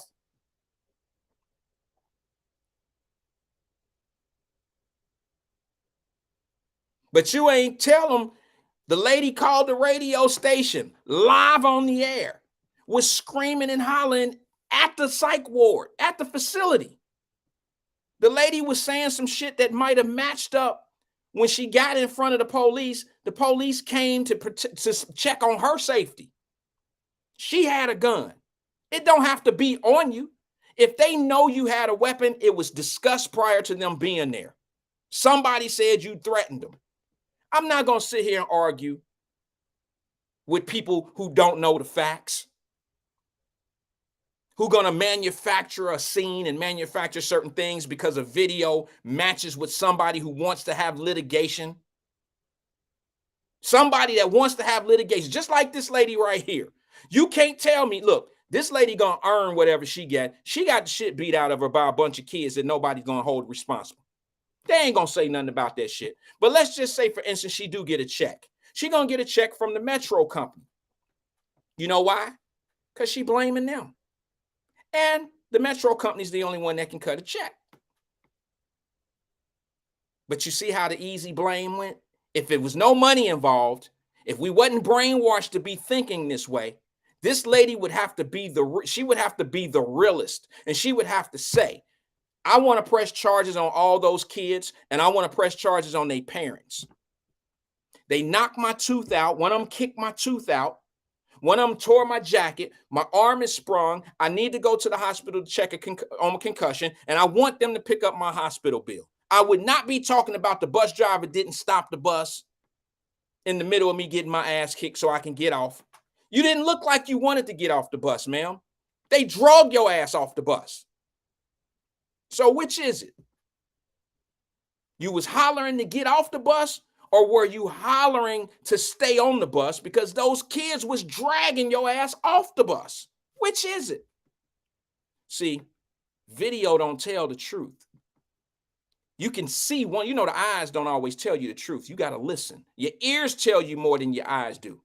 That's why blind people survive. Blind people have better instincts than people that can see. So don't tell me video explain it all. They got better senses. They got better shit that they just do things better when it's instances and things. They just have a better sense of stuff because they don't have to watch. There's an old saying.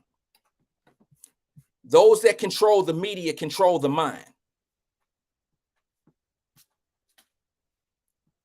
What you say, Wyatt? Those that control the media controls the mind. You know, today's media is way different than it was when we was coming up. We can only blame Channel 5, Channel 9, Channel 12, Channel 19, Channel 64. That was the max. Maybe Channel 2. I don't know where you live, but maybe 5 or 6 channels who had news coming on. We can blame them 5. But now with the internet and, oh my God, podcast, internet, social media, TikTok, all this other shit, we got all this fake news and fake hype, propaganda going on. And if these people can control your mind, if they can control these media outlets that they have set up and put out here, they control your mind.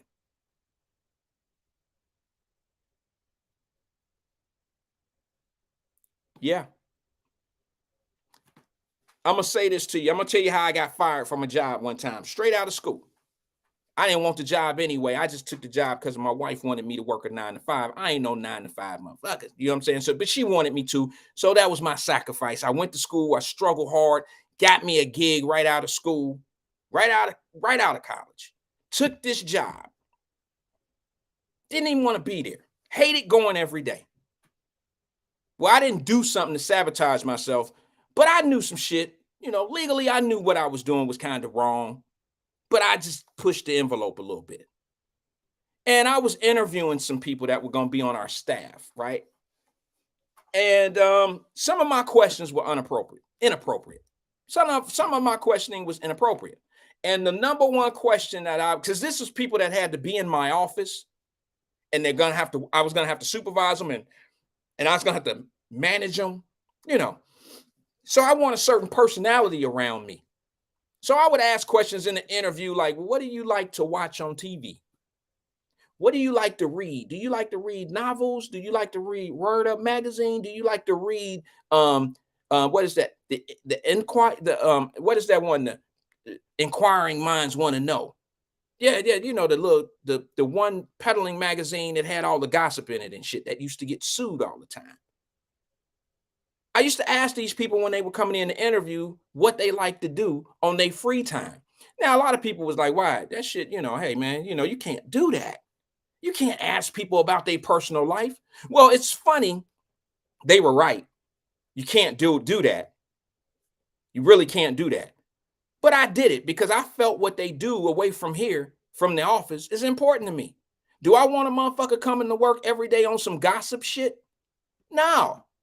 I don't want to be around nobody like that. I don't want somebody in my office that's going to be talking about gossip shit all the time. So I want to know where your mentality and your mind is. I don't want people coming and working in my office and they on some old other shit about people's lives. They ain't got nothing to do with nothing, talking shit. You a troublemaker. So I pay attention to certain things. This is why I couldn't make it in corporate, because I need my space. I need my space, and I need my space to be right.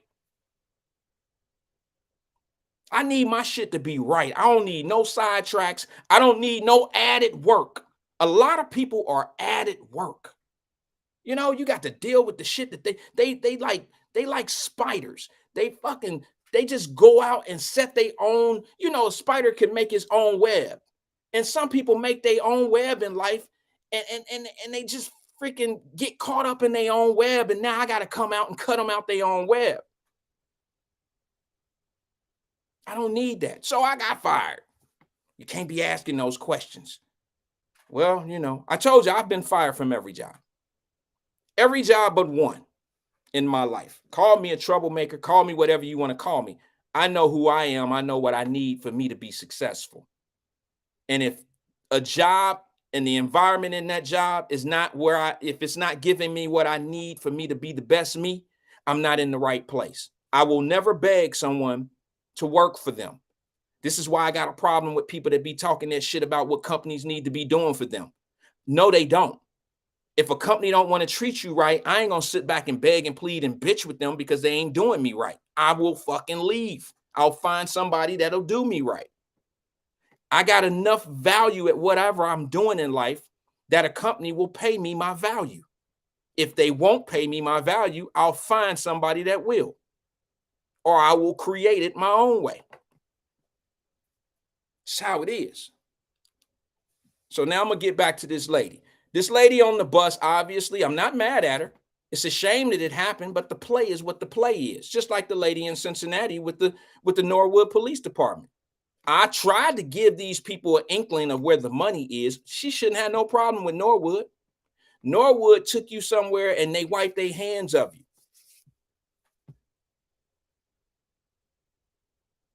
Yeah, they wiped their hand. They took you to the hospital. Now it's up to you, ma'am, to finesse your way. Finesse. You talking about the FBI watching you? There's drones and shit over your house. The FBI paying this guy $5 to watch you. Yeah, that shit ain't normal. But y'all know I had to deal with the crowd yesterday. I was in a very crowded room. That wasn't, wasn't Wyatt fans. They wasn't fans of me.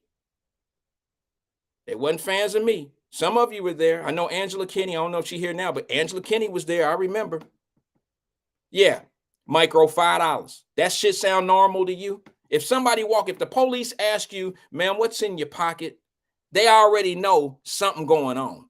And they start asking you shit and you talking about the police, the feds got drones over your house and they paying people $5 to watch you and all this old shit. You are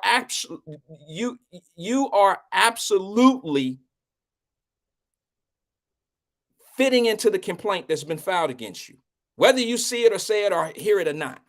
Somebody already done told the police I didn't have an occurrence with a crazy person who has a gun.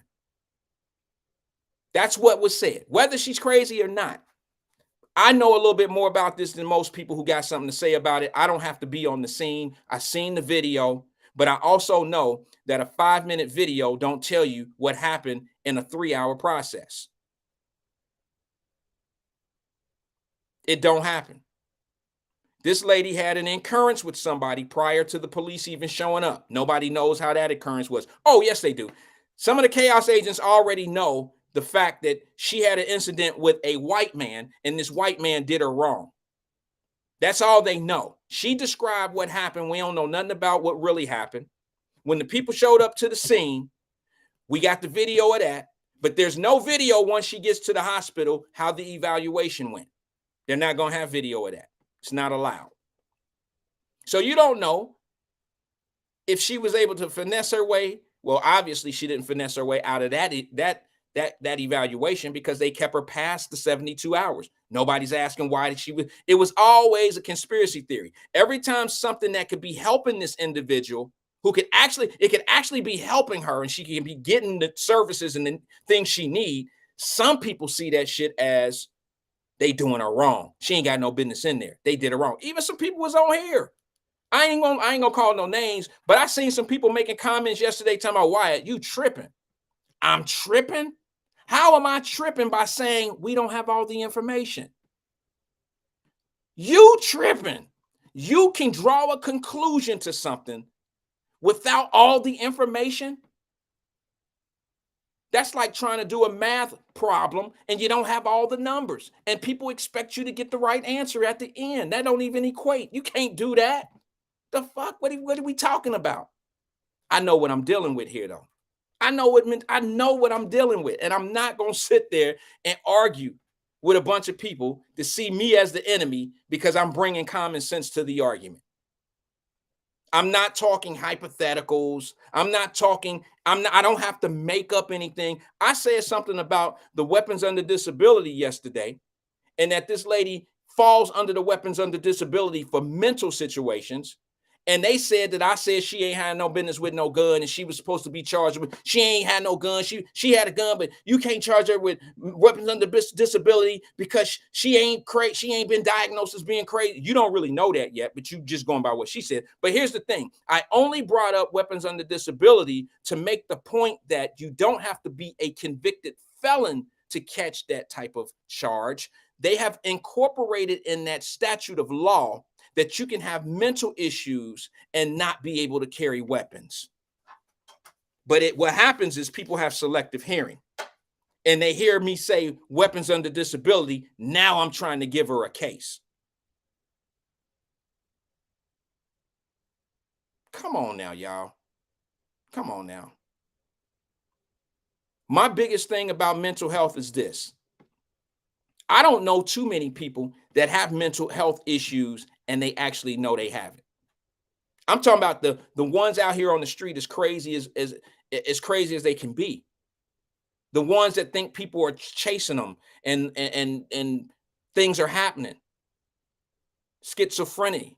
All these people. There's a lot of people that have mental illness and don't even know they have it. And then here's the biggest thing. There's a lot of people that have mental health illness and they're functional. They're very functional. And when you listen to them instead of watching, yes, I had an itch.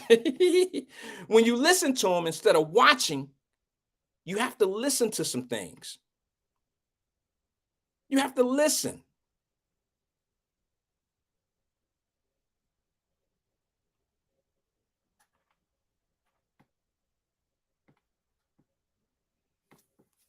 Fame from the Betting Sports Show says, I wish I had a better synopsis to this Lady C situation, but we already know two things can be true at the same time. The police might have violated her civil rights, but Lady C kind of caused this.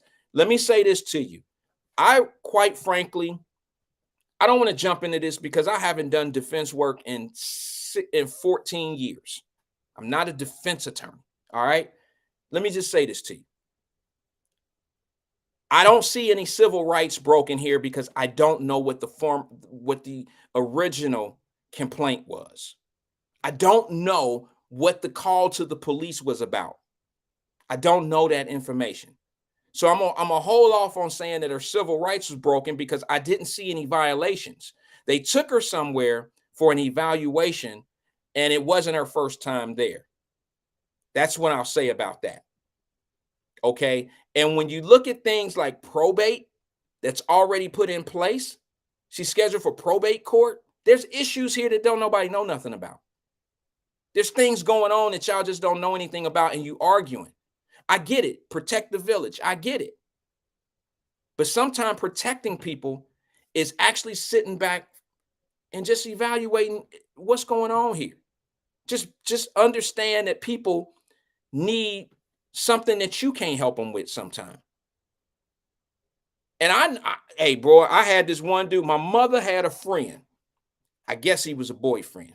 This motherfucker was crazy, but he was a functioning crazy dude. He was just crazy. I ain't gonna say his name. My mama might be watching this.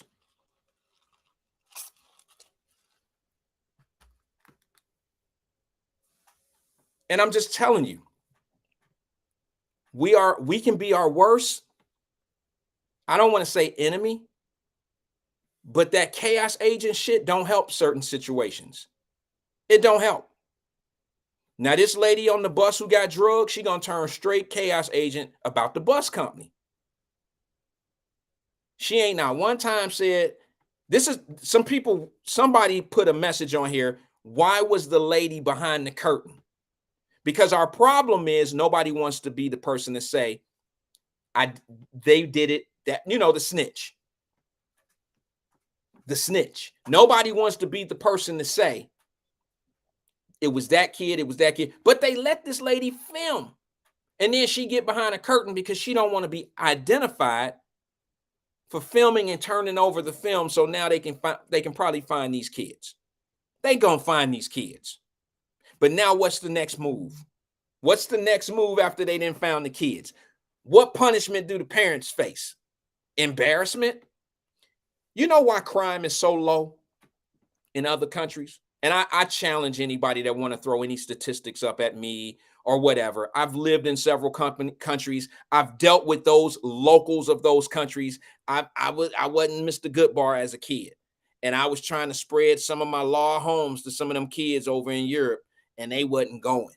And the reason why they wasn't going is because parents are charged with crimes in countries the kids bring bullshit to the house, the parents have to deal with it, both with the child and the punishment and through the courts. And those kids over there be like, nah, I ain't getting in no trouble because it falls on my dad and on his job. It fall on my family name. It fall on what we do. There's more of a punishment. There's a severe price to pay. We don't have that here. Do you know a parent get in more trouble for a kid being truant from school than they do if their kid was to shoot and kill somebody? I'm going to take a scratch on that. A parent faces more scrutiny from Cincinnati Public School for your kid to be truant, not showing up to school, versus your kid being locked up at 2020 on charges of murder or robbery or something like that. Parents, you heartbroken.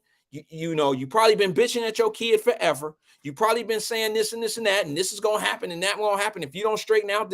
You didn't been through all the sore aches and all that old shit, the pains. I get it, but your argument to your child has never been this: little Ricky, if you keep this behavior up, you're gonna have both of us downtown in trouble.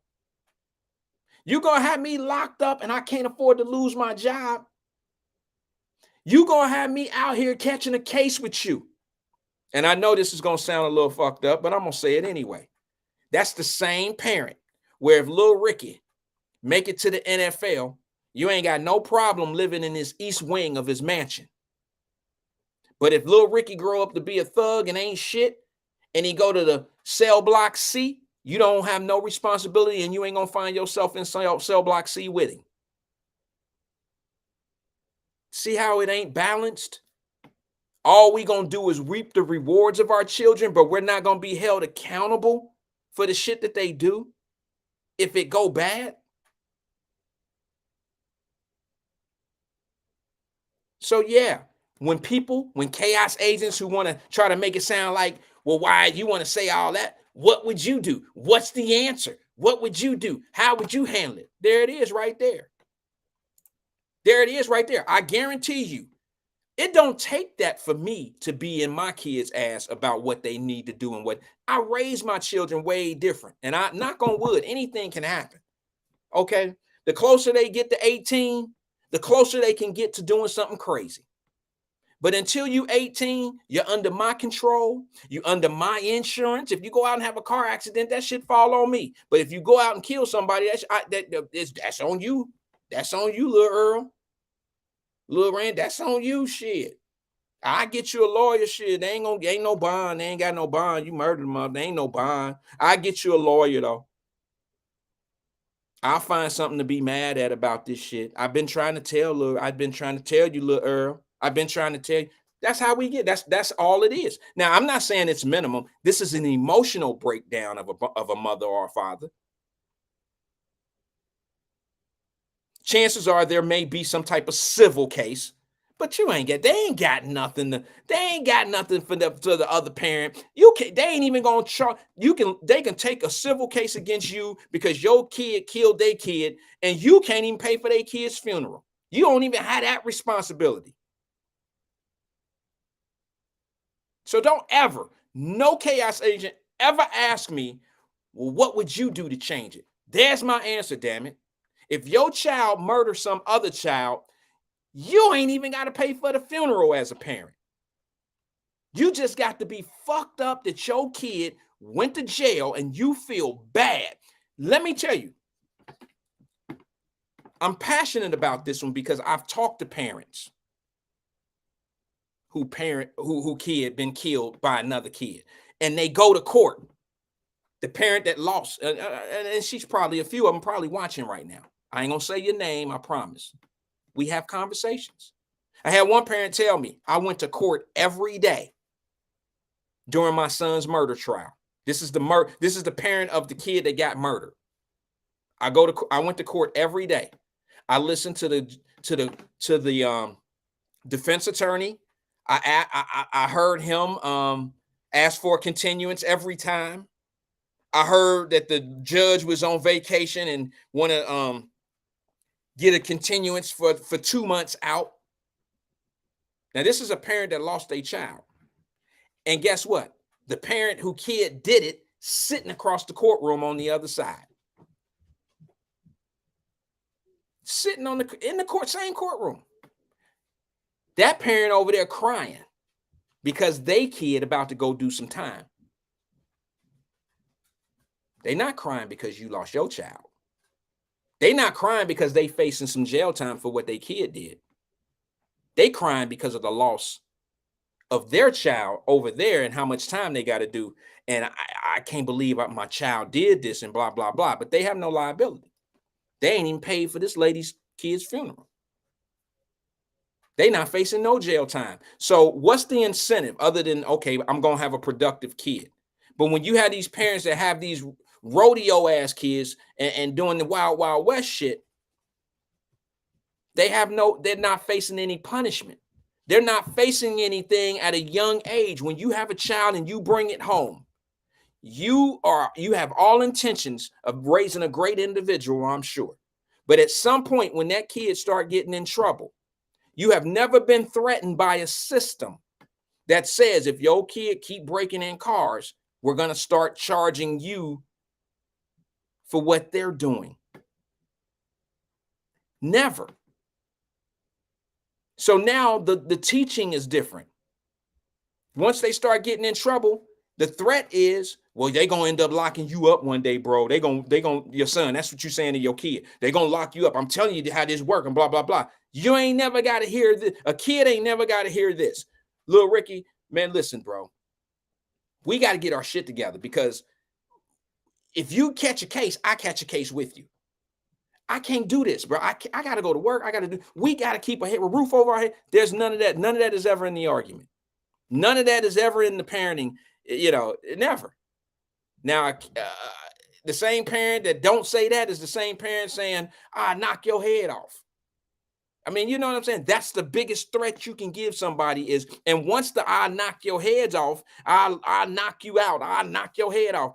Go to your room. Once all that shit wear out, you ain't got no more bullets. You ain't got nothing else to give this kid where if he get in trouble or she get in trouble, it affects both of you.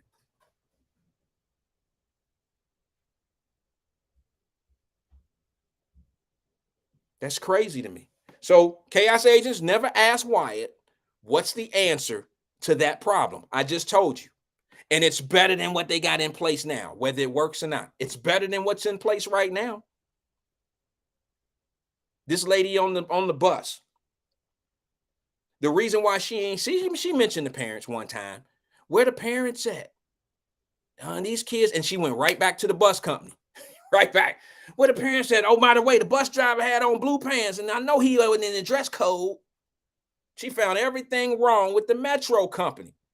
He wouldn't let me off the bus. Wait a minute. It looked to me like you was holding on to the pole of the bus, like when they was trying to drag your ass up out of there, you was holding on to the rail. And then a question was asked. Why don't you think any of the other adults helped you? She said, I don't know. I guess they didn't want to be involved. I guess they didn't want to get beat up too. I guess they didn't want to get beat up. I'm going to take a call. Let me see if I can take a call. I usually don't take calls that have no name or that don't have no caller. Good evening, caller. This is Wyatt. Who am I speaking with? Well, yeah, I'm not for sure why my number didn't pop up in there, but this is Alethea Williams. Yeah, hey, what's going on, sis? It just said name. It didn't say your name or nothing. What's good with you? Yeah, that's crazy. Yeah, I was wanting to just call and, speak on the bus incident that happened. And with the young lady, she did seem very, very reserved, and she didn't seem angry, which I know I would be angry during the interview process, even though it, still happy she's wearing the ripped jacket and everything. But the thing is, like, the bus driver did have a responsibility of stopping that bus as soon as there's an altercation. because you have a responsibility of making sure all your passengers are safe. Right.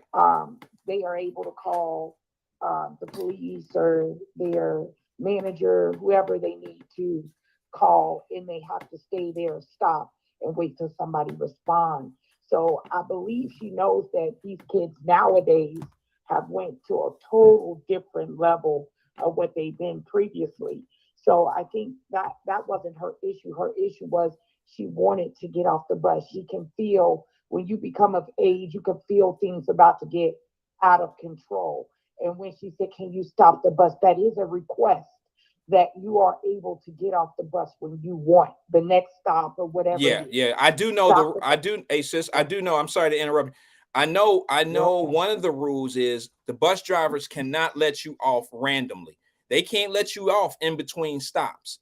If you request to get off at the next stop, they'll let you off. They can't hold you on the bus, but they're not going to stop in the middle of the street or in the middle of whatever road, expressway, or end about or whatever. They have too much liability. They can't do that. So I don't know what she meant when she said he wouldn't let her off the bus. We don't know the timetable, but I will tell you that regardless of the request of the stop, if you have an altercation, you still have to stop that bus. You can't continue to drive. Well, keep in mind this. Let me just say this to you. And I'm not making up excuses for the bus driver. We really don't know the circumstances. We don't know the route of the bus. We don't know how the traffic was outside. We don't know. What if he would have stopped the bus, opened the door, and when she walked out, she got smacked by a car? You see what I'm saying? No. So, no, what I'm saying is when you see an altercation, just like that young lady knew, the older lady that knew something was about to happen, you could tell the temperament of people getting on your bus. I've seen, and I ride the bus sometimes myself, and when they see something about to happen, they immediately stop the bus and ask the people to get off. They ask them immediately, and if not, they will get on the phone and call their supervisor. Well, so that's what I'm saying. Like you could see the uprise of an issue. And let's speak about when they did stop the bus. They have to protect themselves about whatever's going on the bus. But I didn't see the bus driver at all in the frame of just like an attack on the young lady, on the woman, and that's the part that I'm saying. Like, I believe the bus driver could have helped a little bit more just to be proactive of just saying, let me just call, the police. I can't judge what the bus driver should have and could have done because I don't have enough information. And it looks like the door that she was being shoved out of was the back door to me. It don't look like it was the front door where the driver is. It looks like it's that back rear door that's smaller. And with that being said, I don't know. I know the bus was stopped when they were trying to drag her off of the bus when she was getting beat. It was stopped at that point. So here's the other thing, sis. I don't know if anybody caught this in that interview. When she said that they were throwing things at her prior to her even getting hit. See what I'm saying? They were hitting her with bottles and everything. That might have been when the bus driver was saying, when she was saying to the bus driver, let me off. And he may not have stopped until he got to the next stop. That's what I'm saying in that liability thing, where just because somebody's screaming holler right now, or there's something happening on the bus like that, and she says, let me off, he may not have the liberty to be able to stop wherever he's at, depending on what the streets look like. He may not be able to do that. Like you said, and I did hear that when she said that. So that lets me know that there was an altercation before the bus stopped for them to get her, to drag her off the bus. And she also stated they were kicking her, they were choking her. So there was a couple things going on, which I believe the bus driver should have called the super. Now, we don't know if the bus driver did or did not, but that's why I'm saying I believe that the bus driver, when that problem starts to even look like it's about to get out of control, that's the bus driver's job, is to call the supervisor immediately or call proper authority. Well, there's no doubt in my mind. Now, this is a pure assumption. I shouldn't do this, but I would think that, like I said when I was talking about it before, that's the least that the bus driver could have done. You see what I'm saying? Like, I know they probably did that. You can't have a rowdy ass bus like that, somebody getting beat up on. I very seldom see bus driver. I seen a video in New York of it was on the internet. I very seldom see bus drivers get into interactions between passengers. I don't see them try. I think they've been instructed, don't try to break it up, don't engage, don't get involved. You radio us and we'll handle it because we're gonna call the police, we're gonna do what we're gonna do.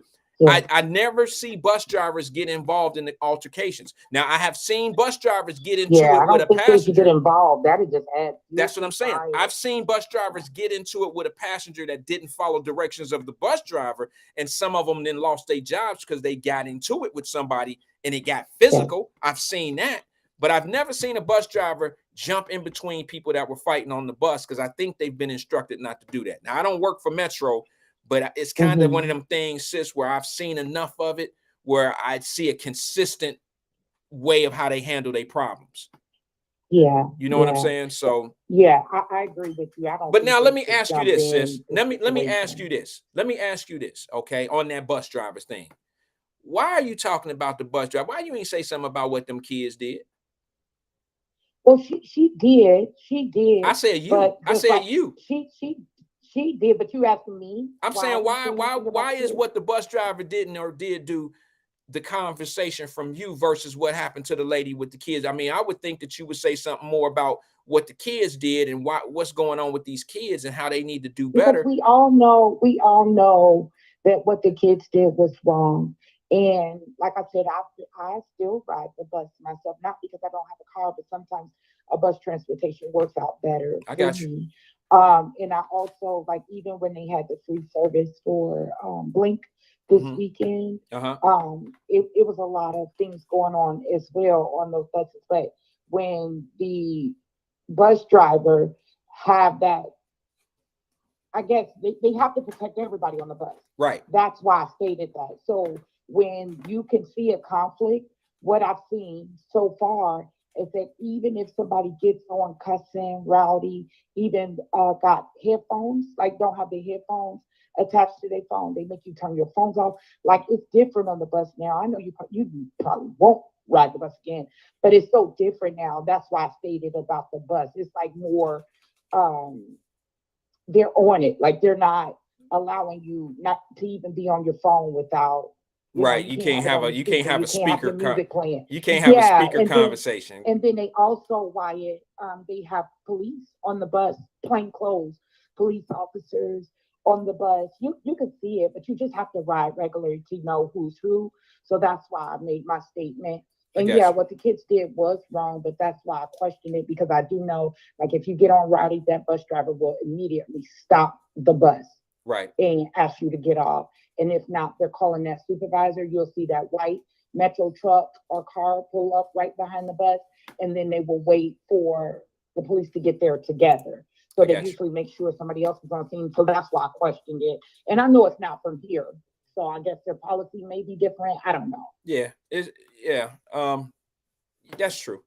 But, you know, I have a question. I just wonder what teens are out here that feel like, because that could have been you, sis. That lady's our age. You know, what teenagers look at people our age and will beat our ass on a bus because we asked them not to cuss and for them to behave. You know what I mean? We had there was a different level of respect for elderly people or older people, even when you know you were doing something wrong. We wouldn't fuss and cuss. Now, I've had my moments where we didn't threw rocks at people and stuff, rocks and ran and stuff. You know, we just did shit like that as kids, but we never committed an assault. You know, we never committed an assault on somebody. To be totally honest, I've been in both positions. When I was younger, we were right in the Metro. I went to Woodward. We rode the Metro. We rode the Metro with older people who was going to work. We were going to school, and we were quite disrespectful, very rowdy. You ain't never beat nobody up, though. I mean, no, but I never would put my hand on an individual. We fought kids on kids, but we never had no fight with, let's jump on this adult. So yeah, it's different. But yeah, that was 26 years ago as well. So that's what I'm saying. The differences in the children, I believe the bus drivers should have different policies in place, because I know now that most of these high schools, they're still on the Metro. I think you remember you had a show about it when school first started. Right. In the Metros, they were trying to fight against all these kids being on that bus, you know, early in the morning like that, because they were disrupting the older people going back and forth, you know, to work and everything. But hey, I just believe that's what my question was. I believe that that bus driver probably should have stopped that bus or called a supervisor or any type of backup. You know, I think that all happened. I think that all happened. I think when she was getting drug off the bus was at a full, complete stop. It had happened for so long that the bus driver probably did their job, stopped and called the authorities and called their supervisor and sat back and you know, didn't want to be hero and go jump in and try to break it up because it could have escalated. Yeah, I wouldn't advise that at all. Well, none of the other like adults. Now, you see these bus drivers, they get not only are the passengers getting attacked, but the drivers are getting attacked. So I do know that they have an emergency procedure. So that's why I was saying, like, was it followed? You know, so that was my question about the bus driver. But as far as the kids, they know these things are going to happen because these kids aren't getting any better, Wyatt. Like, I know. It's just not. But see, here's the thing, sis. I don't blame children. I've never on Wyatt Live have I ever blamed children for being who they are. I blame the people that raise them to be who they are. And that's just responsible parenting to me. I'm sorry, people don't agree. That's where I disagree. I know. That's where I disagree because I wasn't raised to cuss, you know, but when I left away from my parents, I did it. That's okay. And I think one of your viewers put it in the comment section and asked, like, will the parents have to pay this lady versus her looking for repayment? They were asking you. I don't know if you saw the comment or not. Would they be able to get reparations, you know, from the parents because they physically attacked this woman? Would the parents be held responsible? Well, yeah, I mean, they can sue. They can sue the household. You understand? They can sue the household for damages, but that don't mean they're going to get anything. Who would you rather sue, the Metro company or the parents of these people? Yeah, I would rather go off if I'm suing someone, I would rather go off. So the only way you're going to be successful, the only way you're going to be successful in this lawsuit against the Metro company is to find fault, and you have to start, you know, shifting blame. But to me, and for those kids to be that aggressive with an adult, that's why I said I don't want to blame the parent. They may be doing this stuff to their parent themselves because things like that just is so foreign for me. It'll be foreign for my children and anybody else's children that I've seen on your timeline. Right. Nobody raises their children to be like that. No, that's not true, sis. We all teach them to be respectful. No, that's not true. These kids have gotten so out of line. They don't have any consequences anymore. Sis, what you just said, I want it to be true, but it's not true. You just said something from our era. You said they're not nobody is raising their kid to be disrespectful. There are parents out here to raise their kids. They are raising their kids to be disrespectful. You don't think that there's people, they may not even know they're doing it on purpose because of their morals, But I've seen situations where you never seen a situation where you've seen a kid do something and you think that the mama or the daddy about to come in and make it right because they show up to school and and when the parent get to the school, you know exactly why that kid act the way they act. I have witnessed that and it broke my heart. Like, literally, it just happened like a month ago where I was able to pretty much get this guy to calm down. He was 15. But when I got the kid to calm down, the parent actually fought. And you wonder, created the commotion. Right. So now you see what I'm saying when I say something. I mean, it's like the guy who jumped on the school bus because his kid was what he called being bullied. Remember, we did that show. And I'm like, wait a minute, hold on, y'all getting the wrong picture here. Like, how do you think? He seemed a little fruity. He seemed a little fruity. And let me tell you something, just to let y'all know, I'm gonna probably bring that back soon because I had a parent who had a child on that bus who reached out to me. Excuse me. Okay. Pardon me, I had to sneeze. I had one parent reach out to me whose child was on that bus. Was on that. Oh, do they still ride the bus or they take them to school? Or? Yeah, I don't know. I haven't been able to interview the man, but it was his daughter that was on the bus. And the guy was not feeling good about it. And he said that I'll talk to you about it once we get all this legal stuff out of hand. And once that happens, I'll bring it to life, because I have it set up where I'm going to talk to this dude. And it was not, you know, the guy that I'm talking about, his daughter was on the bus. I just want to let people see the effects of the trauma of how when you let things go by, or how when we have people, you know, in our communities that do things and they traumatize. All kids aren't used to people screaming and hollering at them. That's not how every parent raised a kid. Look, listen, I don't think I'm better than nobody, sis, but listen, as a kid, I got my ass whooped all the time. But as I got older and grew as a man, I said to myself, this whooping shit don't seem right.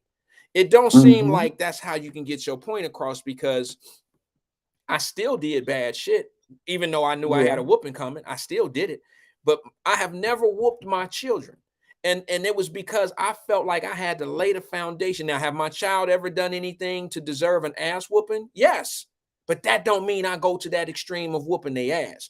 It means I have established a certain relationship with my children where there's other things and other ways I can punish my child other than being physical. Because once you start that trait, it's physical or fearful, because you don't want your kids scared of you. They're either. not, and that's what I'm saying. Good, yeah, that's what I'm saying. I like that but people, but people who whoop their kids when you don't want an ass whooping, it's because you scared of the ass whooping. You scared of your parent. That's just how it is. But my thing is this: it ain't even that got me messed up, sis. What messes me up about the whooping thing is it's a trait that's passed on and on and on.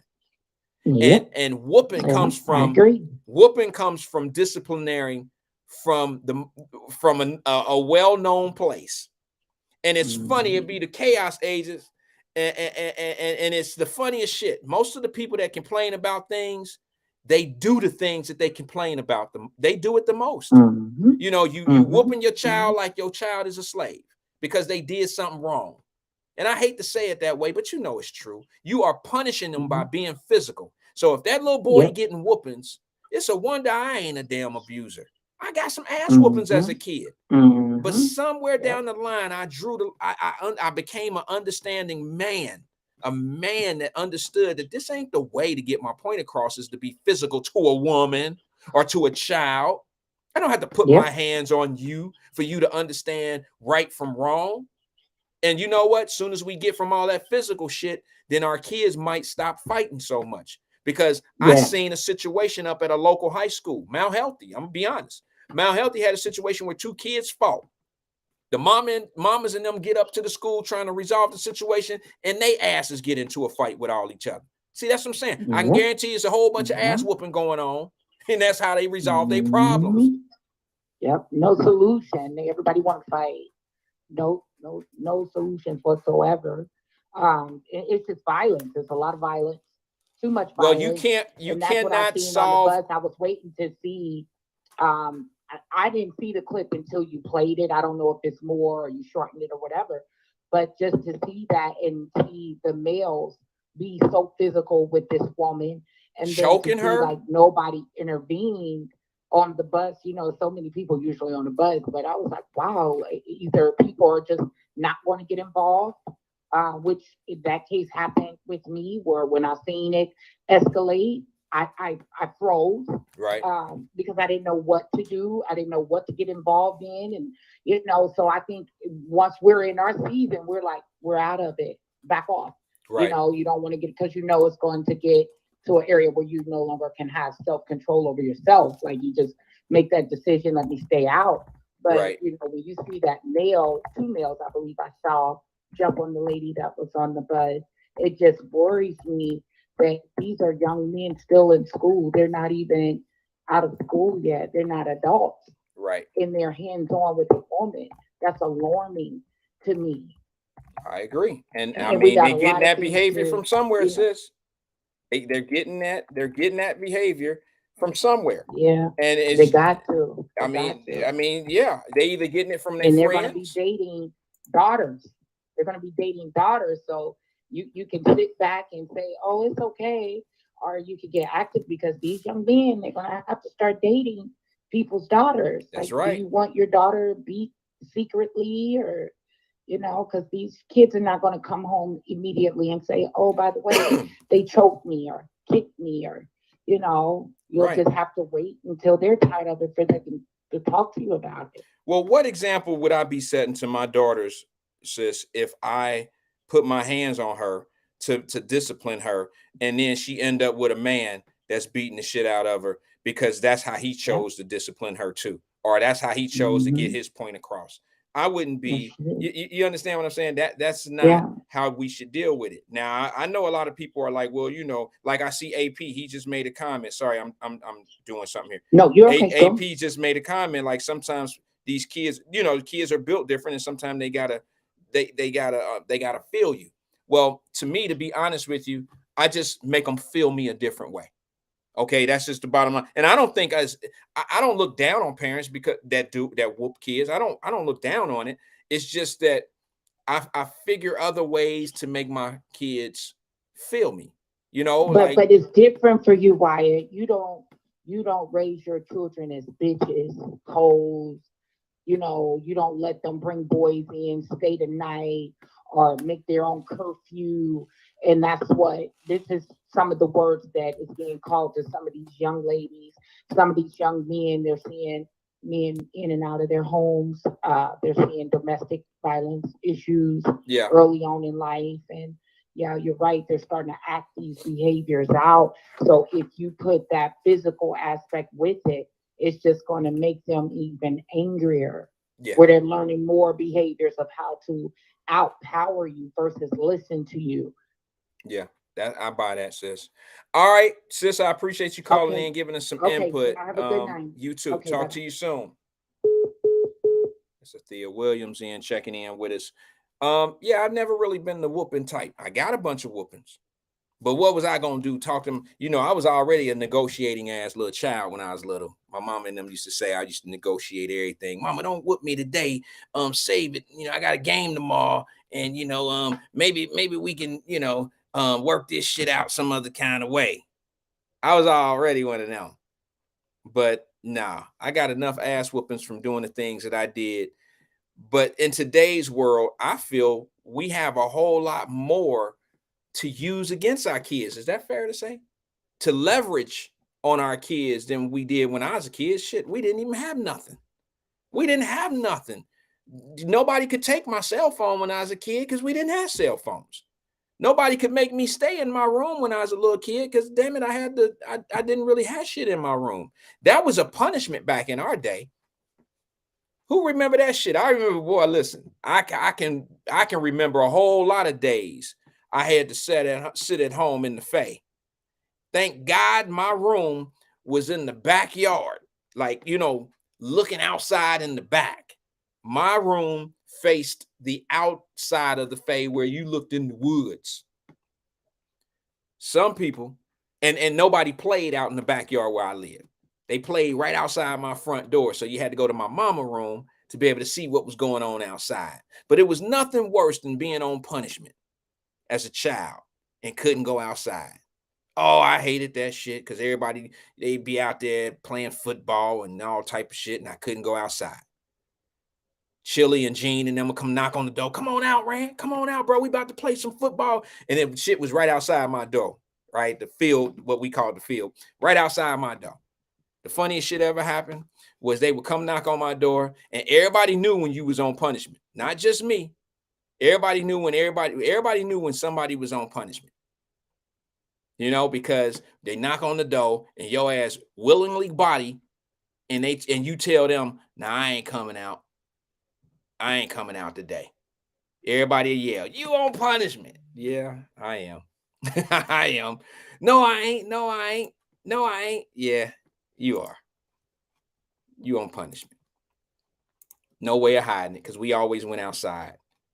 Just don't see that often anymore. You don't see guys out there playing killer, man. At least in the suburbs, you don't. Shit, I don't. I don't see kids outside playing like they used to play. All right, listen, I appreciate everybody being here. My time is pretty much at the point where I could say it's up. I've been here a long time today. I said I was only going to give it an hour. I don't know. I went over an hour, didn't I? I know everybody don't agree with what I say, but I say what I say and I say what I mean. I stick to it. I ain't gonna argue with you. Like yesterday on King and I ain't argue. I didn't argue. I'll be wrong.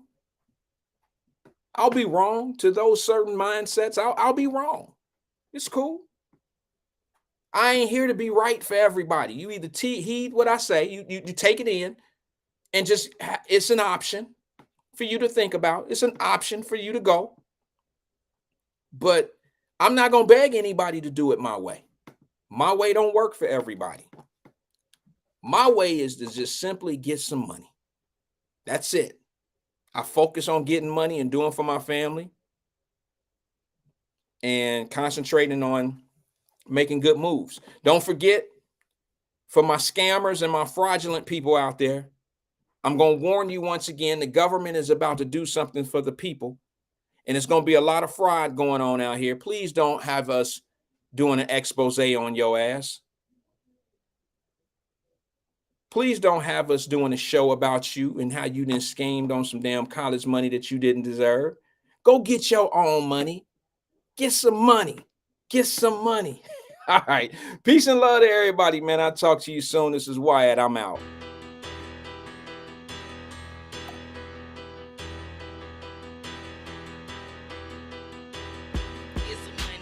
Bigger, better. Petty, don't matter. Far as the teller, I pray to God they rattle tattle. Hey, what's a rapper? I started off that, now I'm better. I get capital. I help my people to get cheddar. I do business. Look here, stay out my business. I'm so iceberg slimmish, stainless, not a blemish. I should have been to prison. Don't boy remorse, no cases pinned. I got the rolling flooded, soaking wet, but ain't been swimming. I'm the man now, ain't I? Work a plan now, can't I? I remember when you lame player, hated a player, now the same lame player. They call a player mayor. What you talking that funky, get about my face, wearing that monkey, not that might give you life advice. Get some money, get some money, get some money, get some money, get some money, get some money, get some money, get some money, get some money, get some money, get some money, get some money, get some money. It's the paper power pastor, burning rubber faster, down a call NASCAR. My solo, no sir, I am not a passer. I will not after any of you fever blistered. I'm the man now, ain't I? Work a plan now, can't I? I remember when you lame player, hated a player, now the same lame player. They call a player mayor. What you talking that funky, get about my face, wearing that monkey, not that might give you life advice. Get some money, get some money, get some money. Get some money, get some money, get some money, get some money, get some money, get some money, get some money, get some money, get some money, get some money, get some money,